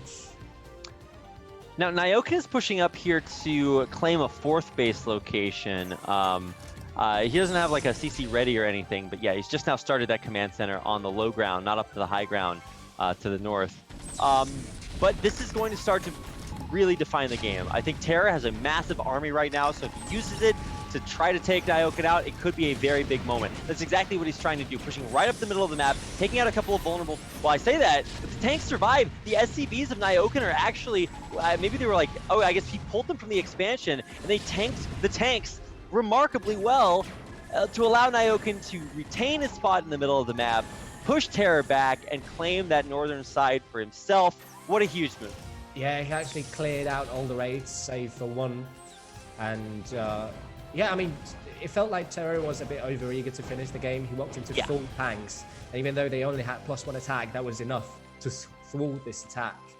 And now, you know, Naoken's got that full place here talking about. It's about to finish. He's got tanks in position, +2 attack, has finished. So he's got the most crucial upgrade in the entire game for TVT at his disposal. You know, it's just about gaining ground now. You know, he's got his 4th, he's ahead, and he just needs to cut off Terra's attack pathways, basically. Because the center of the map is still relatively open. If you can see, there's only 2 tanks on the right. The Vultures are having free reign of the center of the map, putting down mines wherever they please. Now Terra is rotating towards the left to set his sights on that 4th, pulling Naoken to the center of the map. We'll see if he actually succeeds in this aggression, but it looks like, you know, he's taking it slow. Yeah, and you know, Terra has been able to get a 3rd base, now working on a 4th base. His 4th base is actually in the 3 o'clock location, which is weird because, I mean, you would expect him to expand further away from his opponent, but he's taking a base that, you know, is obviously very close. So that could get scouted out by a random dropship sometime and get taken out. That would obviously not be great for Terror. But as far as army size go, Terror is still in the lead. A lot of that is Vultures, and you're right, he is down that crucial +2 weapons upgrade. So Naoken's tanks are going to be insanely powerful here. Yeah, so even though he's got that 30 supply advantage here, as long as Naoken keeps his tanks sieged in the right positions, there's no way Terra is going to be able to break the American Terran here. He's taking that 3rd, and like, to be honest, I don't think it's that peculiar, because if you put the turrets up on that ledge on the right, you also cut off the natural. If Naoken were to drop, like if his plans included a drop into the natural of Terra, then by securing your 4th in that 3 o'clock position, you're also kind of securing your natural in that particular way. But now we've got Naoken moving out. I think it was a bit of a mistake because all his tanks are going to get caught in the middle of the map. Well, that's definitely not one way to do it. The rest of his tanks are unsieged. They will siege up, but the Vultures are actually already on top of them. There's no Vulture wall here from Naoken to keep his tanks safe from the Vultures. A huge move here by Terra catches Naoken completely off guard, allows him to break through almost all of these tanks, cement a 45 supply lead, and crush into the middle of the map. Wow, that's crazy. That was Terror. That was a big oof, if I've ever seen one. Yeah, I mean, for sure. Yeah, so that 4th is now exposed. There's no defense. The tanks are going to get cut off by the Vultures. All the SCV is going to go down, and it feels like Naoken has suddenly lost his grip on this map, on this particular game. The 4th is under siege. The 5th also under fire from the Vultures. Yeah, wow. Yeah, way back into this game for Naoken. Wow. Now Terra has got a massive siege line across the 4th. Across the center of the map as well, and even though he doesn't have that +2 attack, it's not even queued up. He doesn't even have that +2 attack queued up for his own army. You know, Naoken had one job, and that was to keep his tanks sieged, and he didn't do that. Nope, so he actually moved in at maybe the worst time into like Vultures and mines, and he didn't. I think the biggest difference is that Naoken didn't have any Vultures to protect his tanks when he was moving forward. Yeah, that's usually also a good point. Move the Vultures first, scout things out, move the tanks behind them, but you just kind of skip that step. And so he's got another base up and running, clearing out that, I don't know, 11 o'clock base. But, I mean, there's bigger issues here. We're at a 50 supply disadvantage, and a lot of that is tanks. So Terror, just once again, way ahead in the army count, has secured the middle of the map, is starting to get his economy just into insanity mode by taking almost every base on the bottom half of the map. And what is Naoken going to do about it? Terror making a big move into the middle now. Yeah, Naoken getting caught off guard once again, moving down towards the 4th base at 3 o'clock. Getting caught off guard completely, those tanks not sieging up in time. It feels like Terror is just closing, he's tightening the vice, tightening his grip on Naoken here. Gonna clear the entire siege line on the right here. Gonna move towards the 3rd as well. Gonna cut off the left-hand side of the map. It doesn't feel like Naoken has a way back into this particular game. And it's a valid point that you're raising, that you need those Vultures to tank for your tanks. Basically, because it doesn't matter if your tanks or if your opponent's tanks two-shot your tanks if they target Vultures naturally, basically, right? Yeah. Even with +2 helping Nyoken quite a bit here, he just doesn't have anything. He's got some tanks in the high ground, so maybe he opens up his natural again. Even that's just a maybe because he just doesn't have that much at all. But the problem is he's lost his I don't know, inner 11 o'clock base, and it's just gonna be so hard. Like, he'll hang on for sure, but he just can't do anything. He does, okay, right as I say he can't do anything, he takes out the 3 o'clock base, so that's a pretty decent move. But he's gonna lose his natural here, right? Yeah, because, I mean, he doesn't even need to commit to the natural here. All he needs to do is look to the left, because the third is unprotected, and that's where the majority of Nyoken's economy is. Like, that's literally more than half his economy, because there's not enough SCVs at the fourth. Yeah. At the clock. So Terra doesn't even necessarily have to push into the main base, because Nyoken has +2 attack, and he has high ground. So just cut off the economy and wait for Nyoken to run out of money, basically. Because even though Terra did lose that 3 o'clock base, he's got 2 more, you know, on the left and in that center 6 o'clock or whatever you want to call it. He's now clearing out all the dropships of Nyoken. There's one moving towards the 5th at the 7, 8 o'clock. Only one tank gonna manage to drop out of that. But yeah, I mean, what can Nyoken do here, really? Let me answer that question for you, Ziggy. I think not a lot. You think F2 ESQ? Maybe, no? Yeah, it rhymes, it rolls off the tongue. Yeah. It's probably happening here soon. I don't know what else there is besides just waiting for your units to die. It's obviously an overwhelming advantage from Terran. Here comes Nyoken. He's going to try to make one last ditch effort to break out of his natural with a few tanks. He's got 4 tanks, 2 vultures, and a dream. And that might just be, yeah, I mean, he's got probably a nightmare at this point. So he breaks out, he retakes his natural in his 3rd, and then he loses everything because he has no units. So he's about to have his spine torn out. That's right. This Terra. is definitely a Mortal Kombat fatality. Yeah, fatality, exactly. That's what I was getting at. Wow. So that, yeah. So that didn't go as you expected, did it? No, for sure not. I think I did not expect, because Nyoken is like very kind of slow and steady, wins the race, methodical kind of player. I expected him to kind of just keep his tanks sieged in the middle and rely on his superior upgrades and economy to kind of just like, you know, work. But he just decides, hey, I need more real estate, unsieges, moves forward with no vulture support, loses his tanks in the middle, and obviously from there on out, it was pretty much a done deal. I actually thought Terror was like in a pretty bad spot for a while after he just couldn't get off 2 bases. But man, never underestimate a 2-base Terran, man. That's all the bases they need. I mean, it really felt like the game kind of snowballed after that initial drop into the main base with the full tanks, because that killed like probably around 15 SCVs, and that must have definitely rattled Nyoken's cage there, because, you know, maybe he actually moved out a little bit too quickly with those first tanks and tried to siege Terra's natural. He tried to contain him maybe a bit too quickly. Maybe that was, you know, what set things in motion there.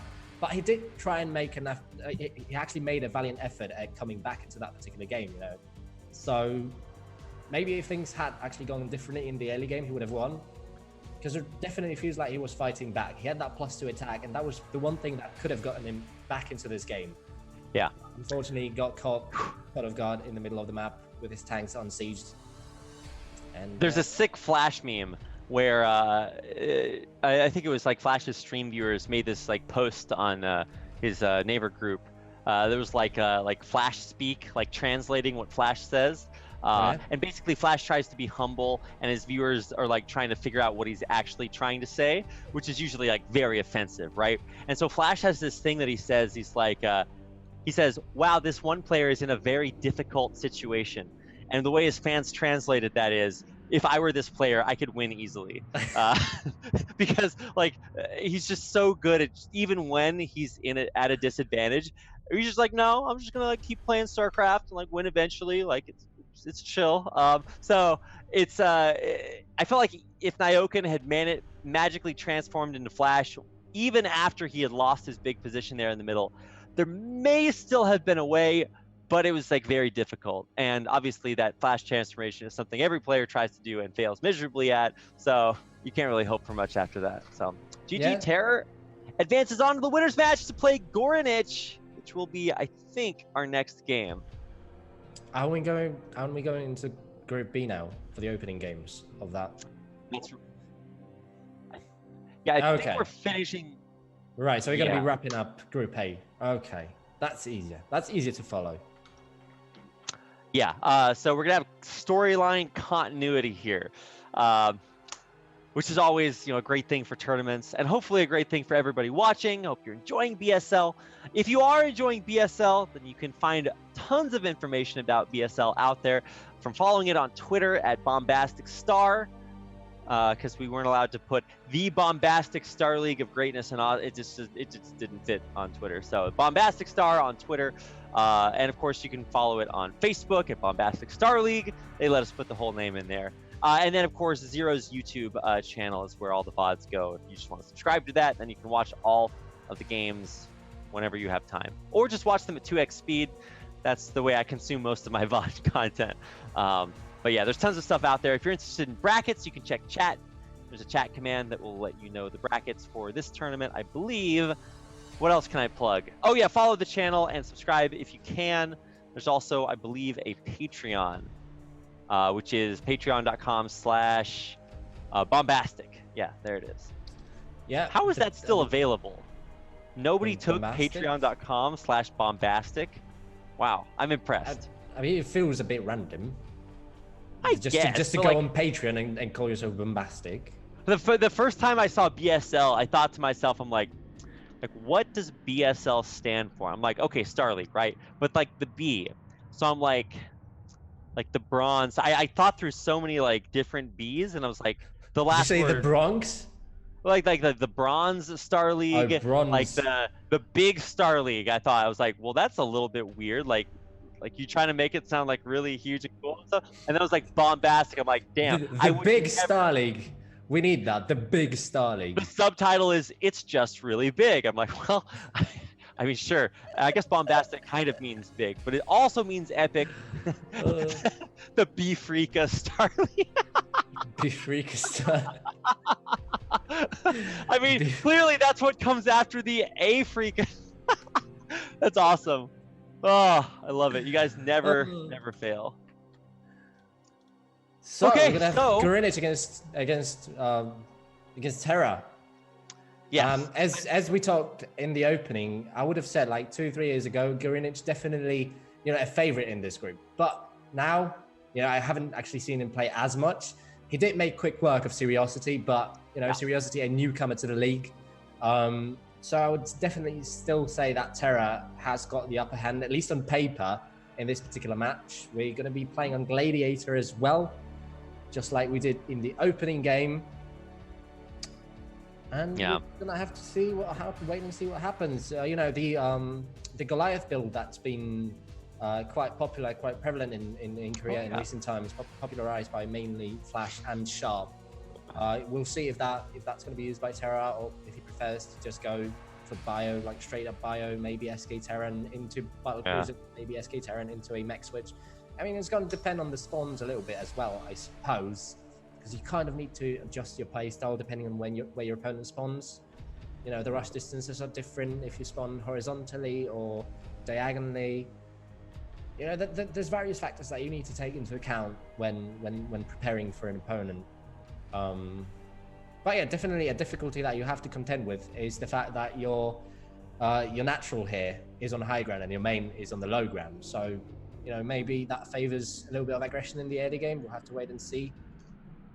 Maybe Gorinich chooses to go for a cheeky, quick line pool speed, something along those lines, try and contain his opponent in the main base for a little bit. Well, actually, we don't have to wait and see, because we can just go see it right now. By getting into the game, we've got our winners match ready.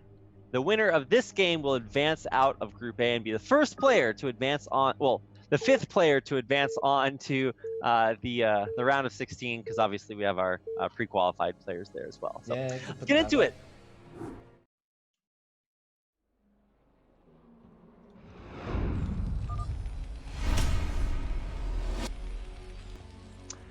Okay, sick. We're in it. Game number 3 of the day. This is our winner's match. The winner will advance on to the round of 16. In the upper left-hand corner of the map, Gladiator is our purple Terran player. It's Terror.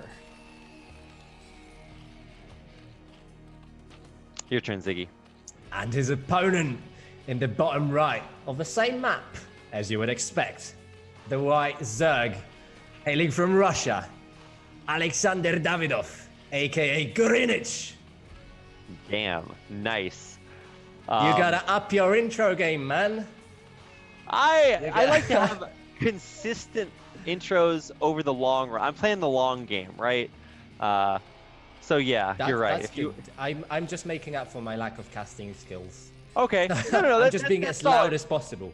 If you want epic intros, Ziggy is the place to go. He's got you covered. We've got an 8 racks.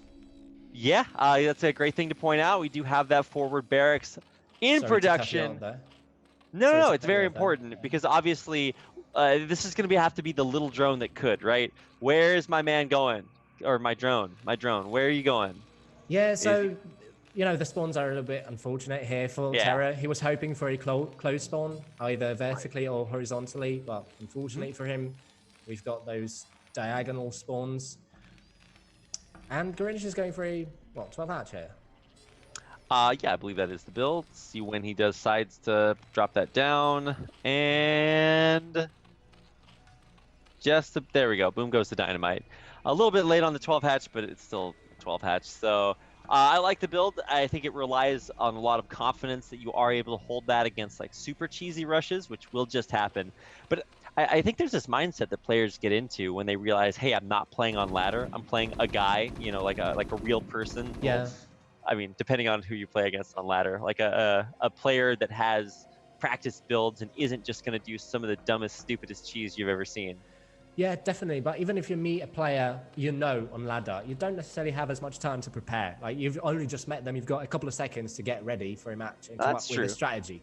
But here, if you've known for a couple of weeks that you're going to be playing against these particular players, you've got plenty of time to come up with some strategies that you want to be playing on every single map. You know, every single scenario, every single spawn. Yeah, and I guarantee you that some of these players do just that, prepare specific strategies for specific spawns and specific maps. Yeah.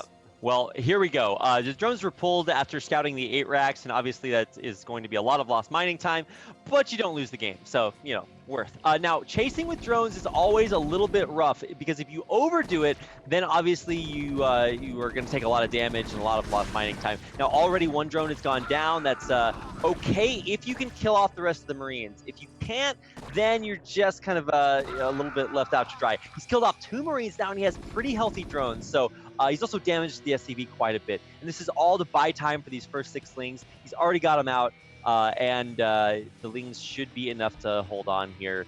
Yeah, this push has been held successfully. Gorinich survives, and he only loses 1 drone. Yeah, the question is if he's actually managed to confirm the timing of the gas of his opponent. If not, you know, he might be off on his sunken timing. But let's hope that's not the case. Now, Gorinich is still scouting around, looking if there's maybe any proxies, any units hidden maybe. He hasn't actually gone straight towards his opponent's base. The first vulture is out, and we're going to have to wait and see when Gorinich actually chooses to put down a sunken, because it's not up yet. And the vulture is making its way across the map. There we go. There's the creep colony. We're going to have to wait and see if that sunken is up in time. Now, does Terror actually have enough to defend here? Because I can only see two Marines, no, he does single not. vulture. I mean, if the micro and the vulture is good, then yeah, absolutely. It does look like that's good, but he certainly can't save those. He's the micro. No, he lost the vulture. What? He gets the vulture into the main base on the other side of the map, so that's good as well. Wow. Okay, well, yeah, the vulture in the main base is bad. The Zerglings in the main base are bad. Both players just going to take so much damage here. And I guarantee you he's not going to lose this other vulture to drones, that's for sure. So he's trying to build a sunken in the main. That's how desperate he is here. Chasing the vulture, but honestly, I think you just run to the natural where the sunken is. Oh, man, this is just tragedy. And he can't even trap the vulture against the wall. This is great vulture control by Terror after subsequently terrible vulture control, losing that. And on the other side, he is losing so many SCVs. Oh my god, Terror has almost no SCVs mining. Yeah, all the time he was microing that single vulture, he was losing SCVs in the main base, and there was one vulture that was just AFK on the right side of the map. Because I was looking at that and was just hoping, Terra, please look back at your base, do something, mate, because those SCVs are done for. And unfortunately, Terra actually goes down to what, 6 SCVs here, whilst his opponent is on 7. Let me count. Doing math is difficult. 7, 12. He's got like 15, 16 drones. So his economy is, well, it's definitely better than 6. I mean, hey, there's a Wraith out, so this is going to either force some lost mining time, kill off some overlords. Like, that's going to be decently annoying. I mean, there's not going to be Hydras for, you know, I don't know, 10 seconds, something like that. So he's going to get a full scout, and yeah, his economy is totally, well, terrible. But I mean, he's ahead in other ways. He just has to like do something with that. And obviously, now that Hydras are out, this Wraith has to leave. Yeah, I mean, that wasn't the situation he was looking for. He was hoping that his opponent would be slightly further back in terms of tech, because as you're pointing out, if that Hydra Den was any later than it was, he could have actually found a little bit more damage there. But as it is, you know, his economy is in tatters. He doesn't have a command center in the natural. You know, that's gonna hurt in the long run. That's really gonna hurt. Yeah. So first he has to get up some vultures so that he can survive against, like, you know, Ling follow-ups. Maybe lay mines so that he can you know, hold on against Hydras, if that's the way you want to do it. But how does he get a CC? That's just so difficult. Yeah, the one thing that he's got going for him is the fact that he's got that vulture that's confirming his opponent's tech choices. That he can just go across the map and confirm that, okay, it's not a Hydra bust that's going to get me. I've got a little bit more time before mutas pop out. I can get ready for those, right? But instead of, you know, like, he doesn't have to blindly prepare for every single thing that can kill him, but instead, you know, just confirm what your opponent's doing and prepare for the one build that they're actually going for. Because there's plenty of follow-ups that Greenwich could have chosen in this particular situation. It looks like he's going to be going into mutas there with a second extractor and the lair just about to finish. Yeah, lair is just now. So that'll pop. And was that scouted? I think no. Did he see the lair? He might know the timing from just seeing it with the Wraith, but I don't think he waited for it to finish. He knows it's on the way, so realistically, it's out there. The Spire is coming up, and this is like a kind of a scary time to be Terror, because he's so vulnerable. He has to get this natural up. And so that's why he's laying all of his mines at home. Whereas I guess otherwise you might see these vultures like further out on the map, trying to put exercise map control. Yeah, definitely. I mean, he's got a couple of units scouting out here. He's got those vultures moving towards potential third bases here on the map for Greenwich. But yeah, the minerals are definitely going to be a problem here. So Terra is actually going to have to go for bioplay here, adding another barracks in his main base. He still doesn't have an eBay on the way. The Spire is dangerously close to being finished, 200 HP off that timing. So we're definitely going to need to see some static defense here for the Terran player. Like, he doesn't have stim, he doesn't have marines, like, he doesn't have anything to defend against Mutalisks. But he's covered for Hydralisks. He's covered for Hydralisks, at least. Yeah, just as you pointed out. Yeah, unless you just like snipe every mine, you're probably not gonna just like want to walk through there. And now there's a bunker up and everything. But yeah, as soon as these Hydras hit, or the mutas hit, I literally just said the wrong unit name. As soon as the mutas hit, it's like what is that famous Faust video? It's like when the gummy bears hit. Oh, it's so fun. It's so funny. It's like I don't even know what you're referring to. You just, yeah, I don't know. Just Google that. It'll get you where you need to go. It will do. This is going to be when the mutas hit, and it's going to be almost as funny. He's just lost his rate in the natural. Yeah, I saw that. I mean, at least he gets the scout, but, you know, probably not quite the scout he was looking for. But he didn't see the mutas, so I'm not sure. Oh, wow, so he didn't get the scout. Wow, that's fantastic for Gornage. It's safe to assume that the mutas are out. I mean, or at least coming. Now he knows for sure. But it was the timing that would have been crucial. Like, his eBay is only halfway done. He doesn't have any turrets on the way.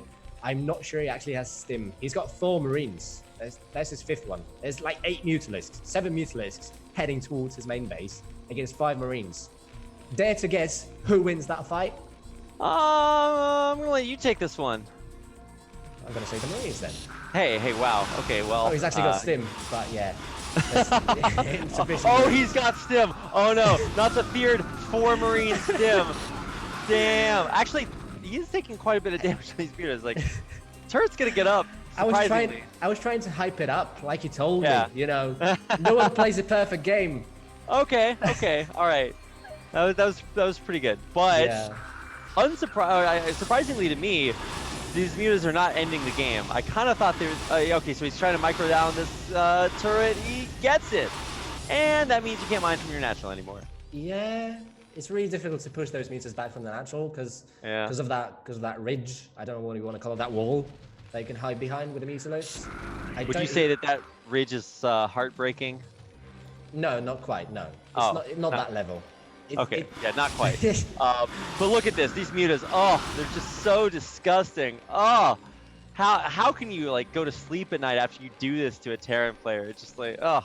Honestly, I think he should just like sit there and abuse that position for a long time. But he's smart and he's trying to macro back at home, so I respect it. Yeah, well, you're ahead. What you do is you get further ahead, as what a certain man once said. So, I mean, all Gorinich needs to do is contain the Terran player on those 2 bases. He just needs to keep forcing out those turrets, and eventually Terra is just going to run out of money, basically. He's going to have insufficient units to move across the map, and just going to get crushed by the regular Zerg army on the ground, as opposed to just the Mutalisks that are now dealing a little bit of damage here and there. It all piles up over time. Every turret here, every single Marine, it all adds up. And at some point, there's going to be the straw that breaks the camel's back. Like one single turret at one point is going to be too much for Terra to handle. Yeah, the Terran camel. Yeah, is the Terran camel a 1-hump or a 2-hump camel? It's a 3-hump. Oh, that's the rarest camel of them all. If you get 4 humps on your camel, it's like a 4-hump clover, and it's just like the luckiest thing in the world. But like, yeah, the Terran player is certainly in the danger zone. He's actually about to lose a turret from it burning down. Is he in a Kenny Rogers danger zone? Is he in a Top Gun danger zone? No, he's not that one, because that danger zone has a highway leading to it. There's no highway. Right, yeah. Obviously. This is just the danger zone. This is just the danger zones with the pizza wedges.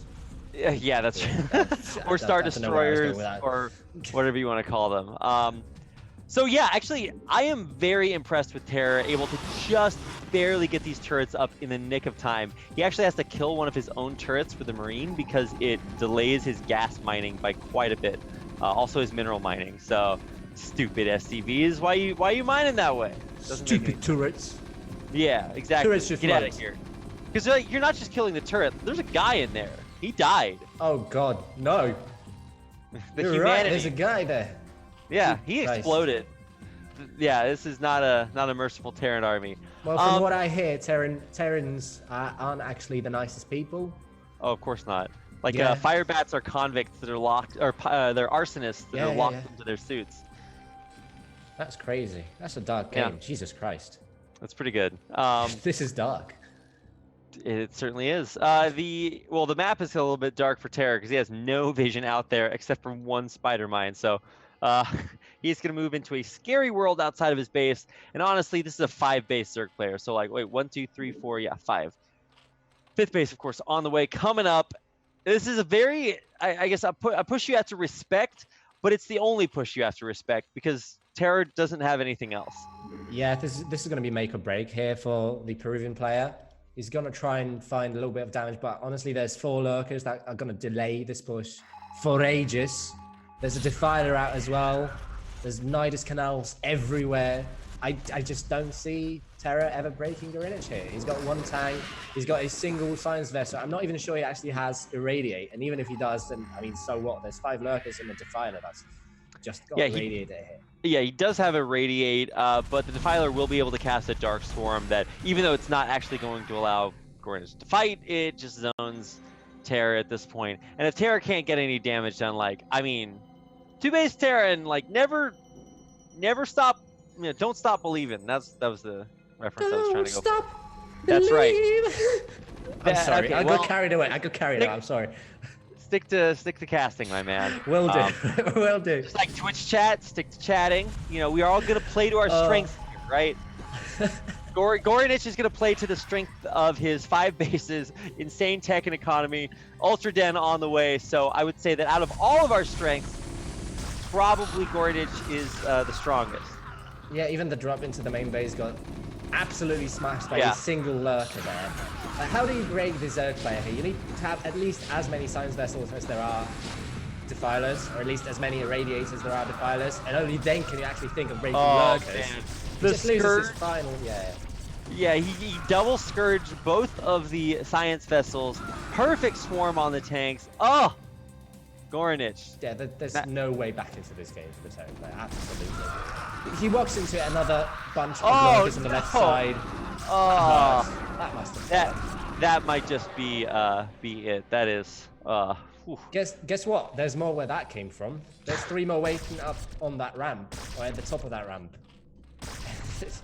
So riddle me this: who wins? Okay. 3 lurkers or 5 marines? I'm gonna go with the lurkers there, unless you're boxing and you split your marines around the spines. Yeah, but not upper ramp. I suppose not upper ramp. Even Boxer wasn't that crazy. Yeah, you're right. Right, so I mean that does it. So that's it. Yep, yeah, GG. So Gorinich is our first player to advance on to the round of 16. Congratulations to my man Gorinich. He will advance on and be the first player there. You know, I guess let me think about it. You might have predicted that Gorinich would make it there. He's a very, very strong player. I think he's basically just been in every round of 16 of BSL ever. I'd have to go back and check those stats, but he's certainly a mainstay of the round of 16. He's every season. I like to imagine that he sends an email to Zero. He's like, "Come on, like can I just be in the round of 16? Like, why do I have to play here?" Because he actually failed to get to the round of 16 in season 4. But he made up for that in the previous season where he made to the round of 8. So he's definitely looking to repeat that result, getting out of first place in his round of 24 group. Yeah. Really brilliantly done. And, you know, kind of unexpectedly, because we both expected a Terran player to top this group, right? You expected Nyoken, I expected Terra. And this is, you know, a pleasant surprise to see a European player, European Zerg, actually get out in first place as the first player in the BSL. I mean... Yeah, so congratulations to Gorinich. He advances on, and that means that our next game... wait a second. Wait. Yeah, Seriosity versus Nyoken. So we still don't have any stats for Seriosity. One of these days, he's going to accomplish something in life. His BSL achievements... See, that was harsh. If they just put achievements instead of BSL achievements, we could put makes a tier list, I guess. But it's BSL achievements. So currently still looking for one of those. Nyoken, yeah, I guess he is up against the ropes here. He might be eliminated, and that would be super surprising after making it all the way to the round of 8. So I think I expect him to advance on to the round of 16 at least. Seriosity doesn't really have a whole lot of BSL experience. But he made it here, so anything is possible. It's a best of 1, and we're starting it out on Sylphid, I think. Yeah. Yep. Yeah, just as you said, you know, those players wouldn't be here if they didn't deserve to be here. So even though Seriosity is the inferior player on paper, you know, these are best of 1s, and literally anything could happen. Anything goes. I'm actually a bit surprised that we're playing on Sylphid here, because the map, well, this is Neo Sylphid, so they did actually fix some of the problems that Protoss seemed to have on the original version of the map. But yeah, definitely better choices, in my opinion, for a Protoss player. So I'm surprised he actually let that through in the veto process. Yeah, no, I actually totally agree with you there. As far as styles are concerned, I think we're probably going to see the same thing out of Nyoken, very slow, methodical kind of style. For Seriosity, I'm expecting something wacky. I think he knows, you know, this is the last shot. You gotta, if you have any secret strats, some special tactics, now is the time. So it's best of 1 format. Yeah, it's time. So I'm ready to go. I think you're ready to go. I'm always ready to go. That's my secret. Right. That's my secret. Let's do it. All right, let's get into our. Are we calling this the losers match, the lower bracket match? I think the appropriate word nowadays, or the term, is consolation match, because there are no losers. Ah, that's right. No. One of these guys definitely loses. That's the great thing about Brood War. It's so hardcore because one of the players loses. Like, imagine the future of easy mode games where you don't actually lose the game. You just get close to losing the game. And then the other player gets a victory screen, but you get to keep trying until you win against a bot that replaces your opponent and gives you the feeling of winning anyway. Like, oh, I can make that game and make so much money right now. Your mind is truly an enigma, Rapid. It's a question wrapped inside Enigma. We should actually introduce these players. In the top, in the purple, fighting for his BSL life and America, it's Seriosity. And his opponent in the bottom left, playing as the Brown Terran, his countryman, his fellow countryman, is Naoken. I think we reversed introed there, so sorry, Zero, making him think on his feet. Every once in a while, I imagine that Zero gets like bored behind the streams and he's like kind of chilling. He's like fascinated because obviously we're all just enthralled by the Brood War, and he like starts to get, dare I say, a little bit lazy. So I gotta mix it up and like keep him on his toes behind the scenes. But of course, big thanks to everybody that puts in work for this, whether it's like admins, site people, Zero himself, everybody that supports BSL. It's a team effort, so gotta give credit where credit is due. Yeah, definitely a very passionate team behind the tournament. We wouldn't be here without a passionate team, I'll tell you that. Oh yeah, for sure. Including Ziggy now, so now you get to be passionate too. Yeah, me. We'll see about that. I was planning on winning this tournament, but I didn't make it into Pro League, so you know. Close enough. I forgot about the ladder stage actually. Because I was in Canada, right? I was in Canada playing in a DreamHack, and I was thinking that I still had plenty of days to go. And then one day I just looked at the bombastic Star League page, or whatever you want to call that, and I noticed that the ladder had closed, and I was like 50 points short of actually making it into the tournament. Oh really? Oh my god! But I'm not the only one. Koget didn't get enough games in either. So you're basically as good at Koget, right? Yeah, obviously, because we're playing in the same BSL. I'm actually better than Koget because he's not playing in the BSL at all. Yeah, and 99% of Twitch chat, so you know. Yeah.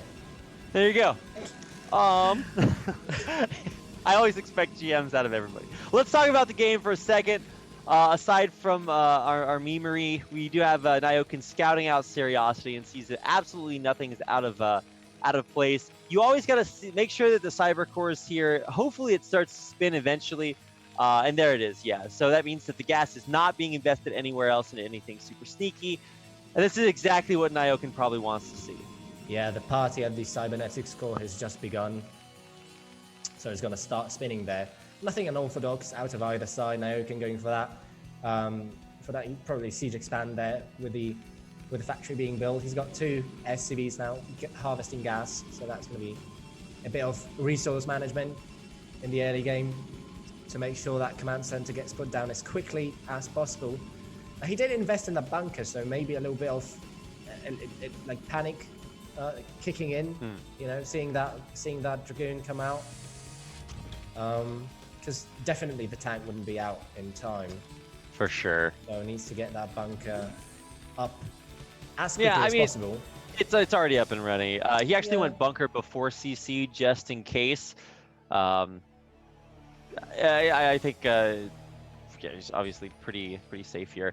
You have to do the little dance, make a little love, get down with the SCVs repairing for a little bit, but especially the second SCV scout, which is like, oh, it's so choice. He's not going to be able to get in, but he's going to see that the Dragoon is blocking at home and not moving across the map for any aggression. Yeah, so probably going to see Naoken go for his trusted Armory and Academy build. That's going to then, yeah, there we go. We've got an Academy, probably going to be seeing an Armory soon as well. That's a build he actually uses quite a lot, like from what I know, as far as TVP is concerned. He likes to go for that Armory, that Academy, second factory, and as those Thor Goliaths, just in case there's a shuttle coming. And that's probably what we're going to be seeing out of Curiosity. We've got a robo facility on the way now. He's still on one gateway there, so he's not going to be investing in too many Dragoons in the early game, not going to be applying pressure via ground, but probably be going to transition into Reavers there. It doesn't necessarily need to go into Observers either, because Nyoken is playing a very safe, a very orthodox expansion build. So the Reaver build is probably the most likely tech route in this situation. Yeah, I remember when Reaver like really fell out of favor here, but I think more and more you're starting to just see the power of.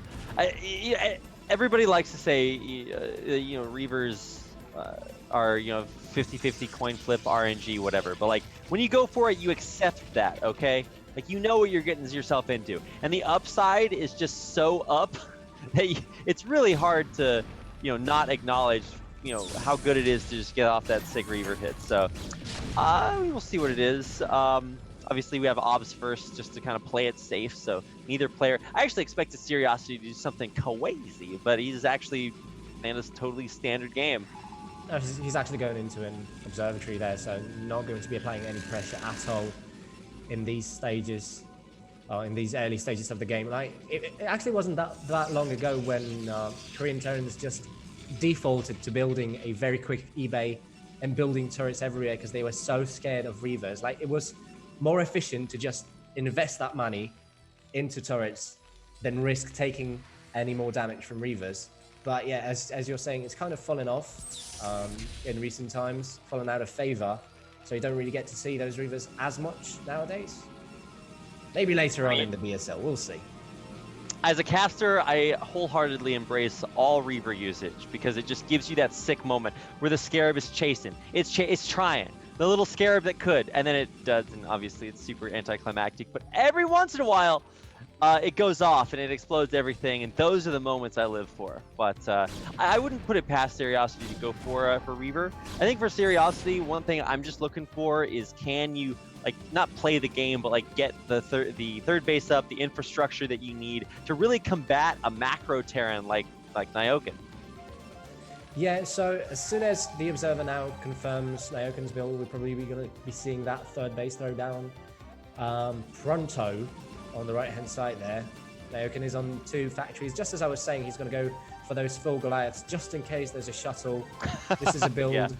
He does like to play quite a lot. We're going to be seeing a 3rd command center soon. We've got +1 attack on the way as well. Probably going to be lining up for a +2, +1 push out with 200 supply.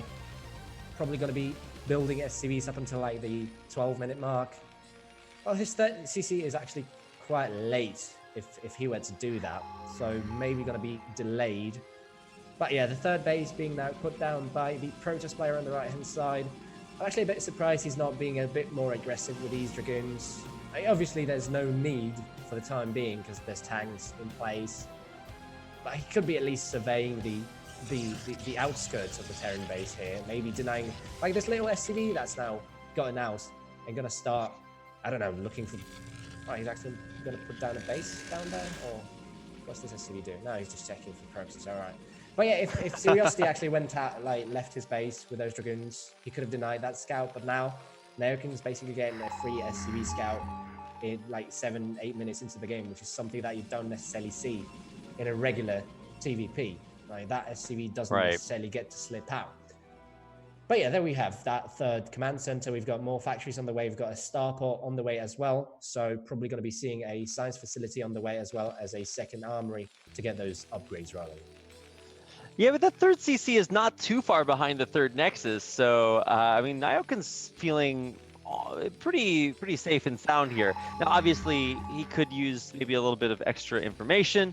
He doesn't have like a turret ring or anything insanely safe, but he hasn't really taken any hits. Now, here comes the first big hit, and that is the Dragoons coming across the map just to kind of form that soft contain. I don't think he's looking to dive or anything crazy like that, but just keeping an eye on the map and making sure Nyoken doesn't try anything too sneaky. Yeah, Curiosity is going to be rushing Arbiters here in 3 bases. He doesn't really have any upgrades going. Just his first Forge is now finishing in the natural there. So he's going to be quite far behind in terms of upgrades, but he's going to make use of the architecture of the map and the fact that the main base is so incredibly open. Because like the base here is not pushed up against a corner like it is on most maps where you basically only have to defend 2 angles. Here, the main base is actually open from like what 270 degrees. You can get that arbiter in, so it's definitely going to be a bit more difficult to defend against recalls here. Definitely a wise choice by the Protoss player, but again, his upgrades might cost him in the long run. He doesn't have any upgrades on the way. Naoken is probably going to be starting his +2/+1 shortly after taking his third there. That CC now being lifted and floating over to the location. Yeah, over there, and of course it's already has the infrastructure built. He's building some supply depots just to make it annoying to like run zealots in there or something. And so this is exactly what I love to see from Naoken. He's like doing it very methodically, slowly and steadily, kind of winning this this race. Now Terran on 3 bases, man, ooh, you can just stay on that for quite a while. But Seriosity, to his credit, is trying to get in there. He's got 1 little DT and 3 zealots. So let's see what he can get done with his first shuttle. Yeah, surprisingly enough, it seems like Naoken only has 3 Goliaths. I mean, the shuttle dies anyway. I hope he has a scan. Yeah, there we go. So that definitely wasn't worth it. So he lost a shuttle, 3 zealots, a Dark Templar, and an observer, and he killed 1 tank. So I'd say that's that value. Worth it. Yeah, for sure. That's about the most worth thing that's happened so far. So this is what I mean about playing against like defensive macro Terrans like Naoken. It's so hard because the downside of doing anything is that if it doesn't work out, they get ahead from you doing stuff. Yeah, so it's really hard.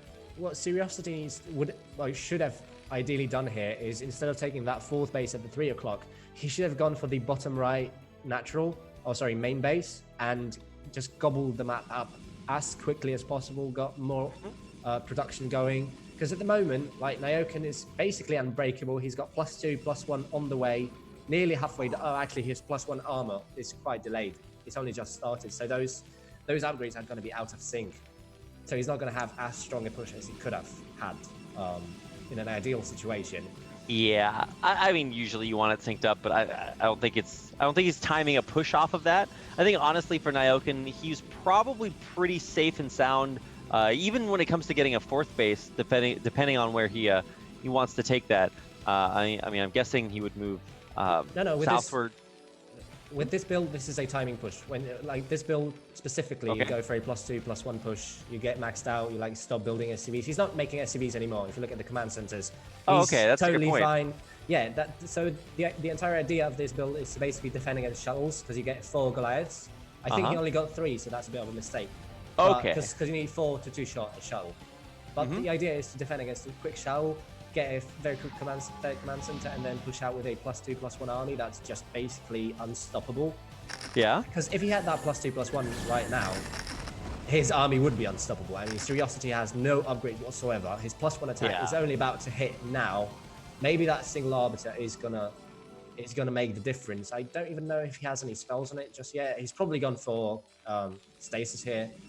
I don't think he has sufficient units to go for a recall right now. But if I were Naoken, I would definitely be putting up turrets in the main base upon seeing that arbiter because he knows it's out now.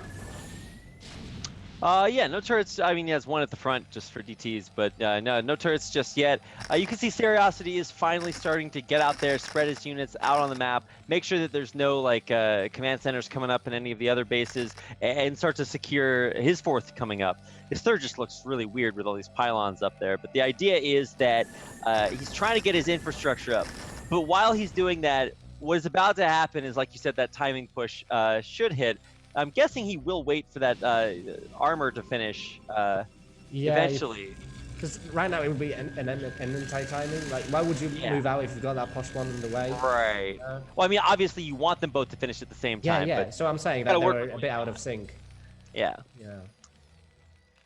All right. Well, we're waiting for Naoken to bust out of here, and we're waiting for Seriosity either try a recall, which might be an anti-recall or anti-timing recall when you put all of your forces there and then you die to the Terran push. But let's see what's going to happen. Naoken, he's poised, he's ready. His knees are weak and all that other stuff. There's a Bulldog shuttle loaded up, and I think Seriosity is about to go for it. This might be kind of an anti-timing too if it hits right when this vehicle plating finishes. Yeah, I mean, Curiosity only has +1 attack here. He's only about 15 supply ahead. He's got that one Arbiter there, so depending on the stasis that he throws down, maybe that's going to be good, but I really don't see him breaking his opponent. Because Naokin has that upgrade advantage that we were talking about. He's got that Science Vessel out. He's got 2 Science Vessels out. We're going to see who hits the better spells. Is that going to be Stasis or is that going to be the EMPs? That's the question here. That is the question. Well, we do have those upgrades ready to go. Ooh, it almost takes out that Arbiter. Those things are tanky. It is able to escape just barely, but now this is an Arbiter that can't run through the turret ring. And obviously, there's tons of mines laid in Nyokin's base. Nyokin literally mined his entire base. Like, there's almost no square footage without a mine in his base. This is actually ridiculous. That's almost too many mines. Like, put some out on the map, my dude. Well, the absolute bottom of his base, it's that where all his supply depots are. Like, there's literally nothing there. There's like 1 turret. So that's why I was talking about that. The main base on this map is not pushed up against the corner. It's just pushed up against the side of the map. So it creates a very wide arc for a potential recall here. But Curiosity now has to really think about how he wishes to defend against this army, because I mean the Terran is knocking at his door and he's got +2, +1. Ooh, and he loses the High Templar just for free right off the bat. Now, he does have that cloaking field from the Arbiter, but there are a few Science Vessels out there. A couple of the Arbiters will run in and die. The Storms go off. One of them's not bad, but he just doesn't have that many. Second Storm, not that great, and he's going to have to pull back. Maxed out supplies leave both players with 170 apiece, but now it's up to Curiosity to remax, come back even stronger. Yeah, so he just flew his Arbiters into the Goliaths and did nothing, and he's just about lost here. I mean, if he doesn't get a good fight here, maybe when the tanks are unseized, I mean, he's losing losing Zealots when the Dragoons are AFK on the right. There's a couple of probes here. He's clearly, not in the right frame of mind, after losing those Arbiters, because that was a massive hit. He probably had a few stasis pulled. Yeah, empty shuttle runs in and dies. Storms on the tanks in the back, but it's only on like maybe 1 or 2. The Zealots run through, but they're going to evaporate. And man, oh man, how good are 2-1 siege tanks? Yeah, and the angle of attack here from Nyokin, he's not going straight for the jugular, straight for the main or the natural. He's now cutting off the top side of the map from the bottom side of the map, and that is really quite crucial to do at this phase of the game. Now, luckily for Nyokin, Curiosity doesn't have any production in the bottom right, so that's not really necessary to do. This thing he's doing here, cutting off the top side of the map from the bottom. But Curiosity, he's not going for a head-on fight anymore. He's moving towards the left side, towards that forward base, towards that newly acquired forward base for the Terran player. But he's going to run into some trouble here, I'm telling you. Yes, you are correct about that. I mean, sick, dude. You canceled the base that wasn't up yet, that your opponent doesn't really care about. Now, the rotation, though, the swing of the mighty Terran bicep of Nyokin around on this poor, helpless Protoss army is just going to be quite the sight to behold. This is like the sacking of Rome. It's just totally one-sided. The Protoss, oh no, the mine hit as well. Insult to injury being added here by Nyokin. Now, his scan ran out, so now he can no longer target the stealth units, so he will need to okay, he's bringing in another Science Vessel. So now we're good to go. EMP on the Arbiter, get out of here. And now with almost no army there, this next base is almost sure to go down. Well, to be honest, I think that Curiosity is now pulling the right moves, because this base doesn't matter. The base that matters is in the bottom right. Sorry, that was a bit of a tongue twister. But he still doesn't have any production going in that bottom right. So what he could have done is, he successfully pulled the Terran army back, right? There's no longer that contain outside the fort. Or that position in the center of the map is no longer Terran controlled. Yeah. So he did buy himself plenty of time, but as I'm saying, he doesn't have production in the bottom right hand side of the map, and that is really what you want to be looking at this stage of the game. Yeah, also he doesn't have those gateways rallied, so the units that are produced out of the ones that are down in the bottom right, I mean, they just don't exist because they're not doing anything. So Sick. He's going to lose his near base at the 11 o'clock position, so obviously that's going to suck a little bit. But I mean, Curiosity does have the entire right side of the map, so in theory, he will get a chance to like remax. He's got some other upgrades finishing. I think he's about to hit +3, which is obviously pretty good for Protoss. Deals a lot of damage, but this is 3-2 mech. So is that relevant?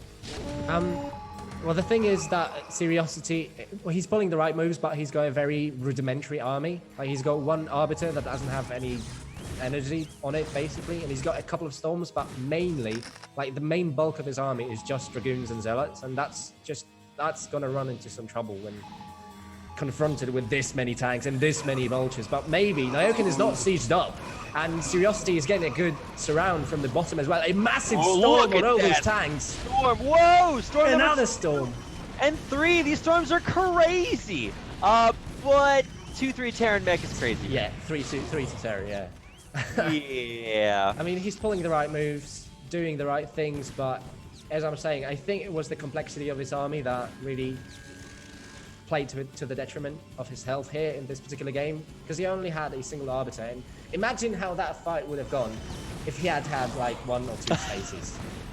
Yeah. The tables would have been completely turned there.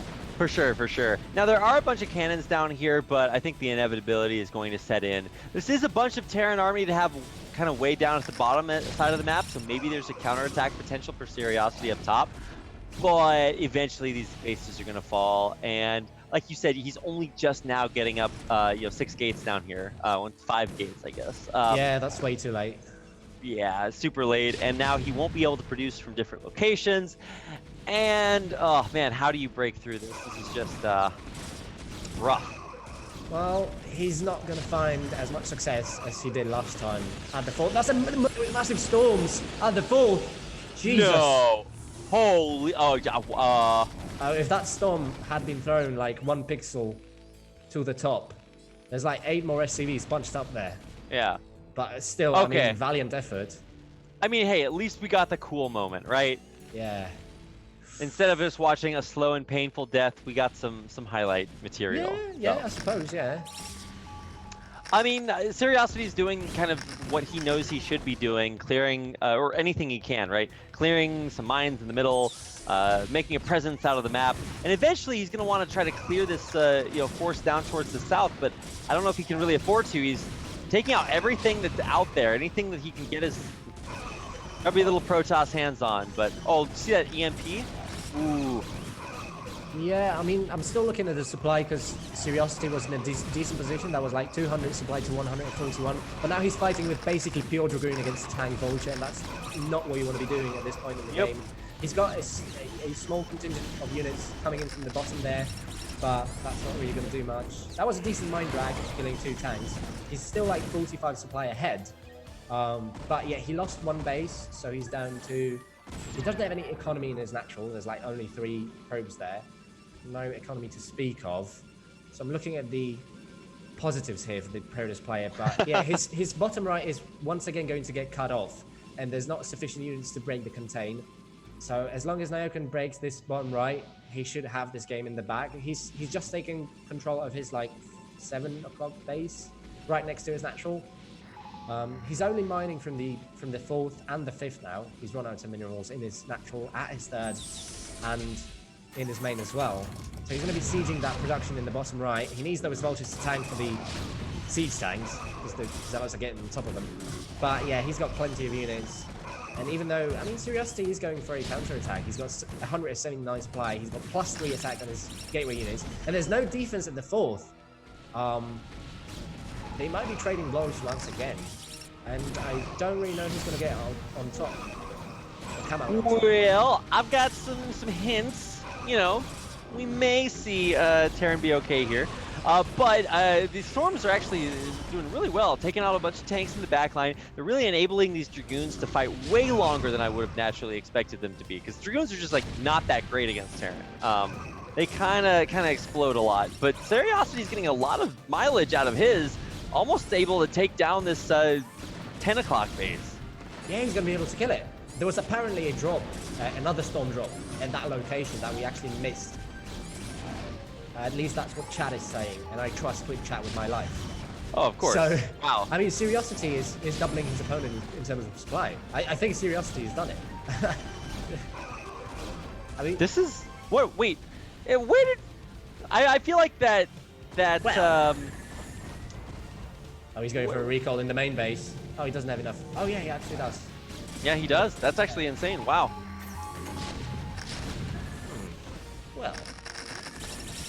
Well, this is going to be quite. I mean, there are a ton of mines here, so those will help a little bit. Yeah.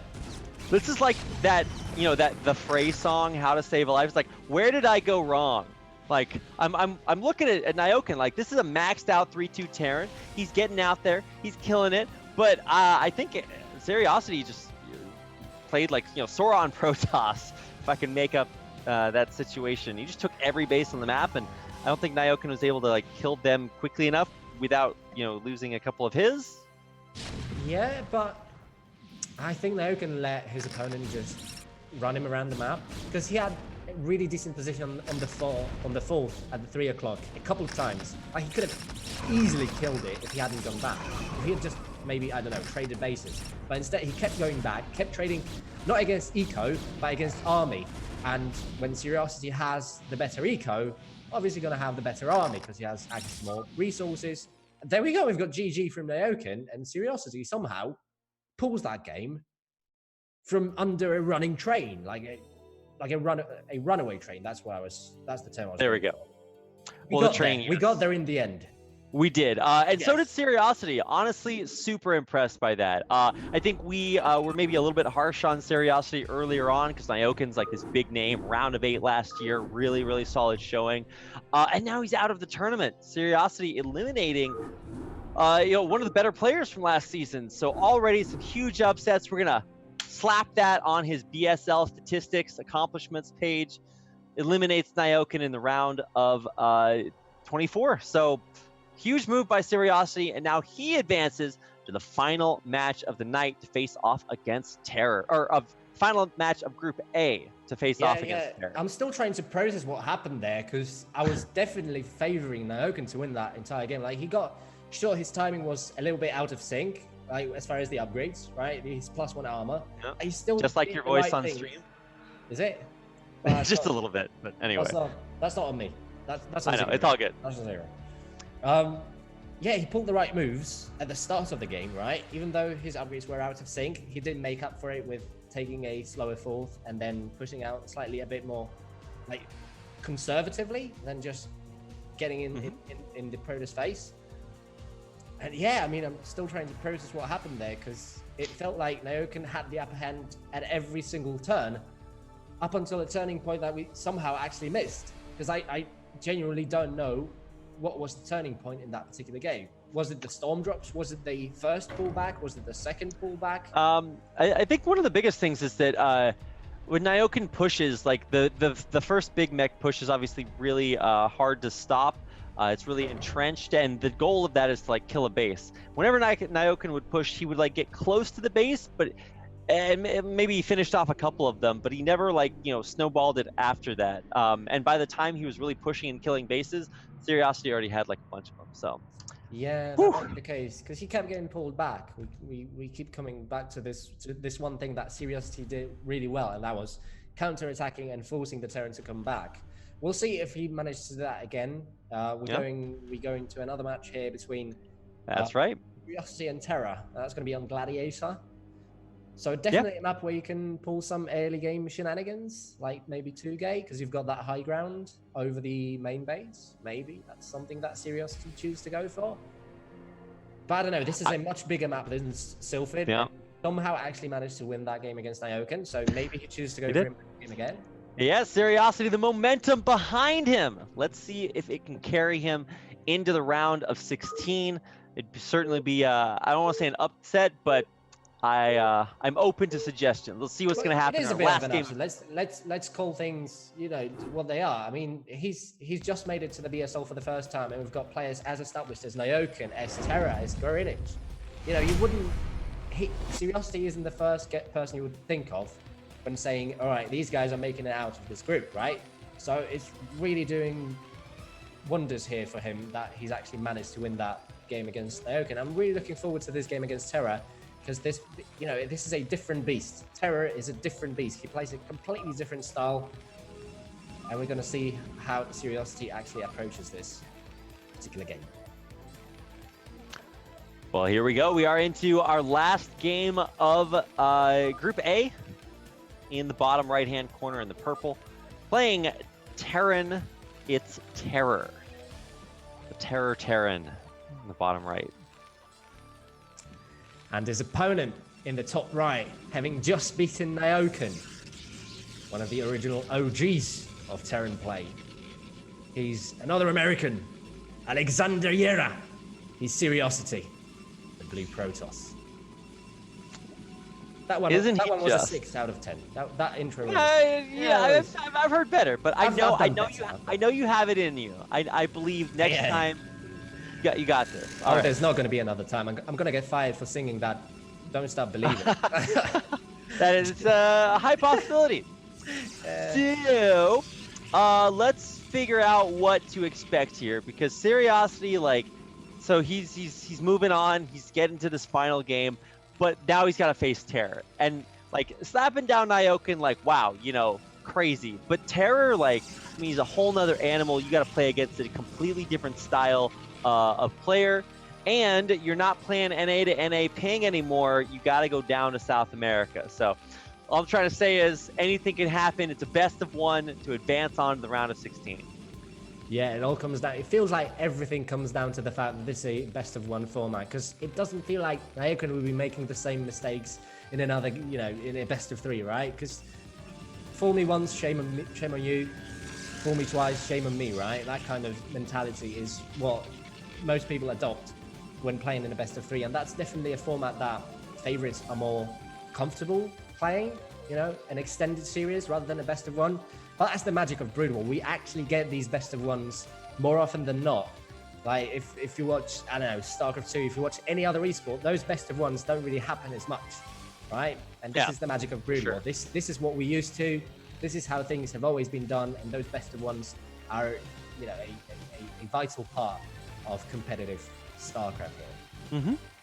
Talking about the map a little bit here, also a vital part of StarCraft. Scouting, directions, and timings do definitely matter. Terror will scout his opponent basically last, and so you will not have any information. So it's a cold, dark world out there. But he's not going for anything crazy. He's just going to be going, I believe, 1-1-1 against Seriosity. I want to see if he does go for the starport here. No, he's going to be a Siege Expand.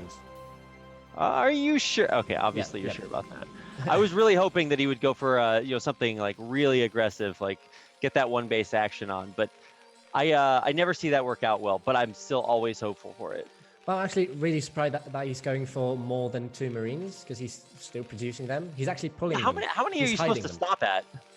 Usually you go for 2 and then expand, but he's just put LCVs back into the gas, so he's probably going to be going for a bit of aggression here. Or this might be a response to the fact that he's only just scouted his opponent, and now upon confirming, that was probably reactionary. The fact that he was building more Marines, because usually you stop on 2. You stop at 2, sorry. And well, now he's at 4 Marines, so that's already quite a few. He's still making them. He's at 5. Oh, wow, you're right. Harvesting gas. He's not getting the command center. So this is going to be some shenanigans coming out of the Peruvian Terran here. I love it. Okay, all right, this is super cool. So he's going for mines. Yeah, oh, good. I got my wish after all. It wasn't quite the aggression I was thinking of, hoping for, but we still get it, and I love it, because this is really going to put the pressure on Seriosity. Show not only, you have to win the straight-up macro game against Naoken, now you got to take on the Terran. Yeah, we'll see how it works. It feels a bit like a fake double, but, it's a delayed fake double, because I'm used to the 10-10 fake double that Flash plays a lot. Because it feels like the strongest version. Obviously, it can counter everything in StarCraft, so there's obviously a counter to the 10-10. But yeah, it feels like this is what Terror is going for. He's going to stop at 1 tank. So this is another thing that's slightly different. I feel like most Terrans prefer to play fake double with 2 tanks. But obviously, this is a slightly different timing. But yeah, this is exactly what this is. He's going for vultures. He's getting the command center. We'll see if Curiosity is actually fooled. He's got 3 Dragoons in his natural. We'll see what the micro looks like here. But I'm really surprised that he wasn't out on the map trying to spot for this. Yeah, this is... I will learn that the Terran is pushing. It's going to be super strong. Obviously, Dragoons, you can start to deal a little bit of damage, but you want that to start across the map, not when you're already at home. Because look at that. There's already mines, actually a good focus fire down on that first mine, second mine coming down, probes being pulled. They're going to be heading off towards that tank, so pulling back. Nyoken is going to lose quite a few Marines and that Vulture. So the timing here is kind of fading out, but has this really done enough damage? I don't think so. No, I don't think so. Those mines are not placed in such a way as to contain the Protoss player in as well. He's going for a hidden third in the top left. Ooh, I love it. That's actually so cool. So you put on like a super hyper aggressive build, expand in a normal timing, but you're double expanding behind that. That's pretty sexy. Oh, that mine! Oh, big mine hit. Takes out 2 Dragoons. Beautiful. Really going to help Terror out, especially as he tries to defend his natural against the push with that hidden third out there on the map.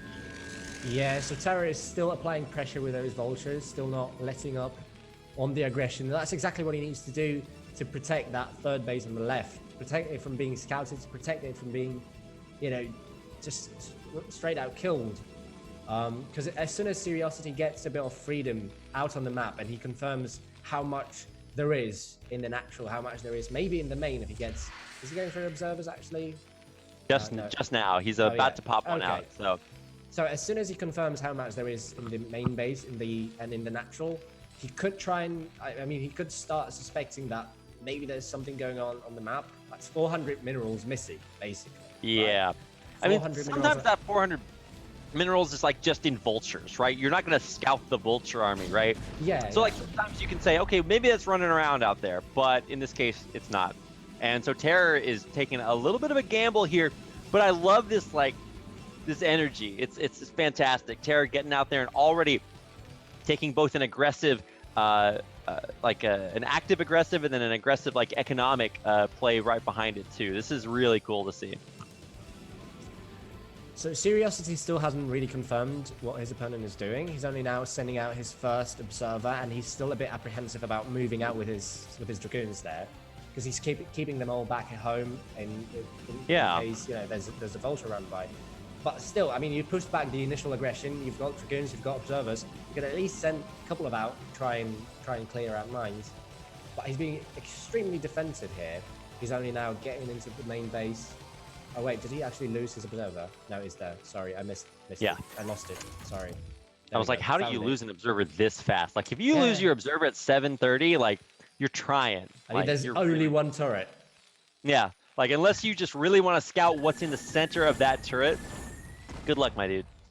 I guess sometimes you can go for is that allowed? Where you do the observer trick, where you position it right above a turret, and the turret stops firing? Yeah, I suppose. I mean, I don't think we have an official rule set for the BSL that would rule out the possibility of players doing that. Okay, all right. Well, okay, no fun allowed here in the BSL. You can't do the observer trick, but yeah, probably a good idea. Not that you would really ever see it ever. It's not really a big Do you want to risk it? What if you mess it up and you lose your first observer? Oh. Yeah. Ah, well. Well, anyway, the point is that the hidden third base is still hidden. So badass that Terra is going for this, and it's paying off. Although there is a little observer heading across the map. Is he gonna go scout it? This would be huge if he does. Is he really gonna go all the way over there? Yep, it looks like it. Here we go. He's turning. He knows something's up. Hey, there it is. Surprise! There's a base here. And now Curiosity knows he's got to go. Well, that base hasn't actually managed to pay for itself, so... I mean, this is really good that Curiosity actually managed to pick up on it this quickly, because it could have gone... things could have gone out of control. Yeah. Terra is only now adding his additional factories there. I don't believe he actually has... Oh, no, wait. There's an armory in the bottom right. Just tucked away in the corner, +1 attack spinning away. So now you got to lift and go.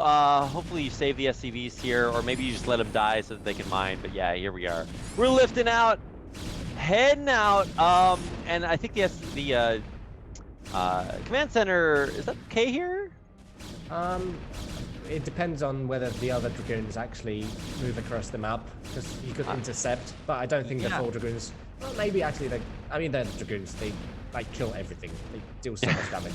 I mean, look at them, this is ridiculous. Who designed this game, please? Wait, why is he moving the, yeah, you run it away. Oh my god, if he can save the command center here, I think it's still pretty worth, because he can't, I don't think he can.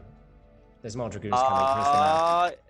Yeah, I mean, there are a bunch of mines here, but yeah, not in the way to save the command center. So yeah, the command center is going to go down. So overall, it was a cool idea. I don't know if that totally paid off for Terror.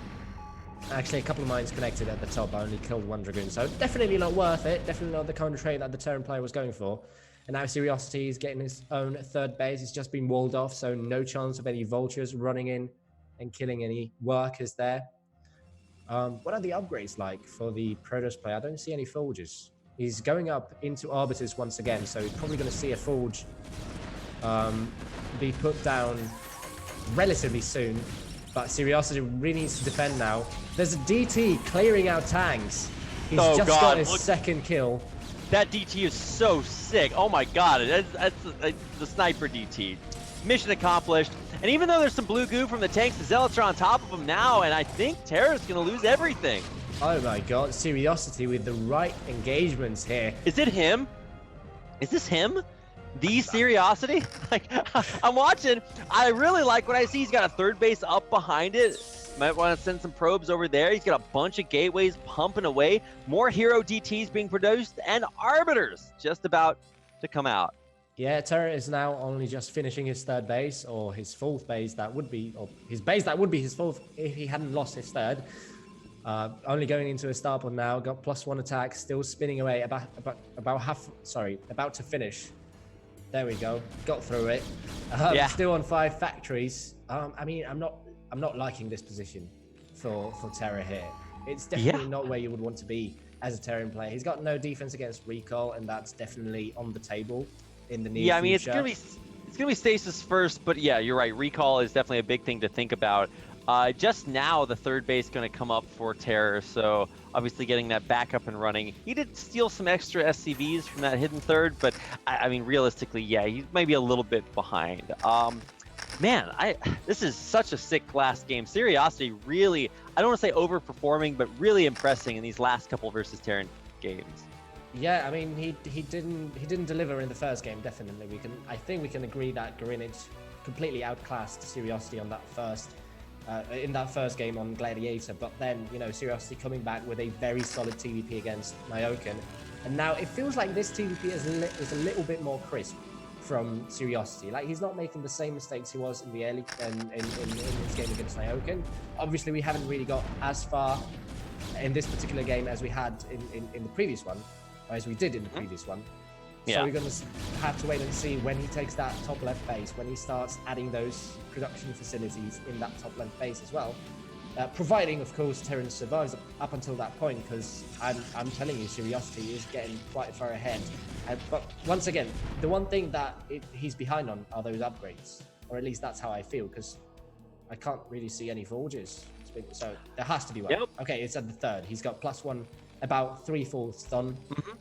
Yeah, he might have +1 by the time he needs it to actually like fight with it. But right now, it's infrastructure time. He's getting up 1, 2, 3, 4, 5, 6, 7, 8 gates in his main. Did he build anywhere else? No. So he's just going to be on 8 gates off 3 bases, teching up as well.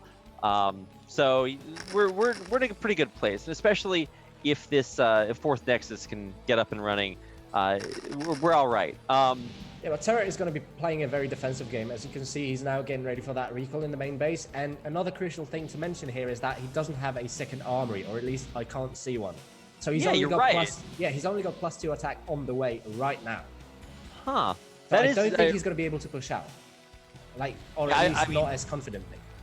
Well, the thing I'm worried about is more like defending this northern base, because eventually that's going to get recalled on, or a shuttle's going to drop something there. And do you really have enough to like both keep your bases safe at home and attack the Protoss player. Because one of the big things that Seriosity used to a huge advantage is just taking every base on his side of the map. I don't know if Terra can stop him from doing that. Yeah, but he hasn't done it just yet, and Terra is going up to 4 bases, and Seriosity is just powering on basically 3 next site. He's just getting his 4th now. It's a mineral only, but given how much freedom he has had on this map, and given how much freedom he had in the previous game, I would definitely want to see him take the top left base. It's another main base where you can put down production, get another avenue of attack, open up more pathways for yourself on the left-hand side. Maybe make it easier to deny bases from the Terran player, where the game to actually continue to that point where the Terran would want to expand to the left. I mean, I'm not sure. It feels like Seriosity is containing himself a little bit too much when he's got a lot of freedom out on the map. But we'll see. He did win the previous game, and he's definitely on the right track here as well. Here we go. Pushing through a big minefield, clearing it out, and even though there's a vulture run by, it hasn't really hit just yet. So this is a big move by Seriosity. He's now taken complete map control. Maybe it's soft map control, but he's got it, right? He's got stuff out on the map, seeing things, doing things, and for Terror, he is just trying to right the ship after losing that hidden base. And I think he's done an excellent job. So both players have everything that they can want, right? Like Terra's got 4 bases, and Seriosity is going to be able to take the entire left-hand side of the map and keep these vultures on. Okay, he's just going to leave them there for later. Never mind. Yeah, he's running his entire army after those 3 vultures in the top left. He's now being pulled back because there's another contingent of units moving towards his natural that have just now run back. But it feels like if you look at the 4th base of the Terran player and the 3rd base, there's a huge opening there. There's only like 3 tanks, and Seriosity is getting very close to being maxed out. He's at 180 supply, and it feels like he's just giving the Terran player a little bit too much freedom. Freedom that he should have himself made use of. Right? He's moving across the left-hand side of the map. It feels like he's wasting a bit of time. Do you know what I mean? Yeah, I mean, time is important. There's my platitude for the day. Because like, for Seriosity, he's maxed out. He's sitting on, was it +2 now? About to be +2. Yeah, it's about to finish like 25 seconds. Yeah. Okay, so what I'm trying to say is this +2 Protoss army, you run those zealots in, stuff's gonna die. And especially if he's able to like catch out science vessels like right here. Stasis soon. No. Oh, that's a good EMP. Brilliant Straight EMP. to the dome, catches 2 arbiters. Now there's still a third. Yeah, third full energy arbiter is going to be able to come up here. Where's that stasis? Where's that stasis? Needs stasis, and boom goes the dynamite. 3 tanks, but they're in the front. And man, I never understand this. Like when Protoss players stasis the front units, that's like a zealot wall. It protects the back units behind it. So I don't know about it. It's worth mentioning that Terra actually went for +1 armor before going for +2 attack. So he's only now just getting +2. He's got +2 attack, spinning, +2 armor, not really. So definitely out of sync on those upgrades. He does have the money. He's got plenty that's what of happens units. when you only have 1 armory. Like no, he does have 2 now. Wait, does he? Why? Yeah. Okay, there it is. Finally, the it's spinning now as well. Yeah. Yeah. So just started that one right at the same time that developed Kaidaran Core, which is the full name of that Arbiter Energy upgrade. Did not know that, but now we do. Starts for Seriosity. So Seriosity working on a 1, 2, 3, 4, 5, 6th base of his own. And probably a 7th here in just a second. Yep, that 7th base probe is about to drop it down. There it goes. So Seriosity, an entire half of the map is his. What's he going to do with it? Yeah, Carriers, I think. You think he's going to go into carriers? Well, he just started +1 air weapons. Oh, did he? Yeah. Well, we're going to have to wait and see. I mean, he plays a slightly different style than what I'm used to on the European server, where if you have as much freedom as he did, you just go and take another main and put up a bunch of gateways there. So we're going to have to wait and see if this tech switch that you're talking of is definitely going to happen. I still think he's just going to stick to gateway units. And I don't know, maybe that +1 attack was a misclick. Maybe in case this game goes like 20 plus more minutes. Yeah. Yeah, he's getting the observer speed too. I thought that was scout speed for a second. I was like, no, he didn't. But no, he actually didn't. So I mean, a maxed out Protoss army is like kind of bad because you want to be trading it away. Like Protoss units don't get better the longer they live. Yeah, that's exactly what I was talking about. That he had an army ready to attack, and he wasn't pulling the trigger. That the fourth base was extremely open. Now look at how many turrets he has at the fourth base. Terror does. Look at the right side. It's ridiculous. There's more turrets than I've built in my entire life. Like, it feels like Curiosity could have broken that a couple of times because he was maxed out and Terror wasn't. He had like a 40 supply advantage probably. So it really hurts to see that he didn't make full use of that. But maybe he has a different plan. And there we go. We've got 2 more Stargates now being built in the main base of the Protoss player. So maybe that tech switch you were talking about is actually going to happen. It's either that or scouts. So let's cross our fingers here. Wishful thinking there. It's for sure. It's a 2 HP Arbiter. Nice. The Arbiters, yeah, the control has not been perfect, but it's been, I think, good enough here. And especially trying to maintain control here in the middle of the map and stop Terra from getting a 5th base, moving into the bottom left-hand corner, wanting to take that for himself and kind of choke Terra out here. While, by the way, he's getting what we assume are carriers. Yeah, there's the Fleet Bacon coming down. I think Terra has now figured out that he just simply needs to attack. He's maxed out. He's got +2 attack, +1 armor in his units. And Curiosity is out of position. Like, his entire army is on the left-hand side. He's not in position to actually go for a counter-attack. And the Terran player is sieging up between the 3rd and the natural. This is going to hurt. For Curiosity, he might not want to attack the army right now. I think he's going to try to circumvent it and either hit the 6 or the natural. Let's find out what he's going to do, because if he can pull Terra back, that buys so much time for these carriers to come out. There's so many mines laid out. Stasis on both. He actually stasis both of the science vessels, so there's actually no detection here, but the Arbiters are actually down. Nice storm on the southern side here, but Dragoons versus Mech, not a good way to fight, so eventually this Protoss army is going to die. And that's it. Whoa! Oh, wow. What? That was a bit anticlimactic. All right. Well, looks like Terra's actually getting out of this group in 2nd place then. Well then. Well. So that didn't well, yeah. I feel like if I could clever to say about this? If I could combine the thinking emoji and the monocle emoji into one. The thonking emoji?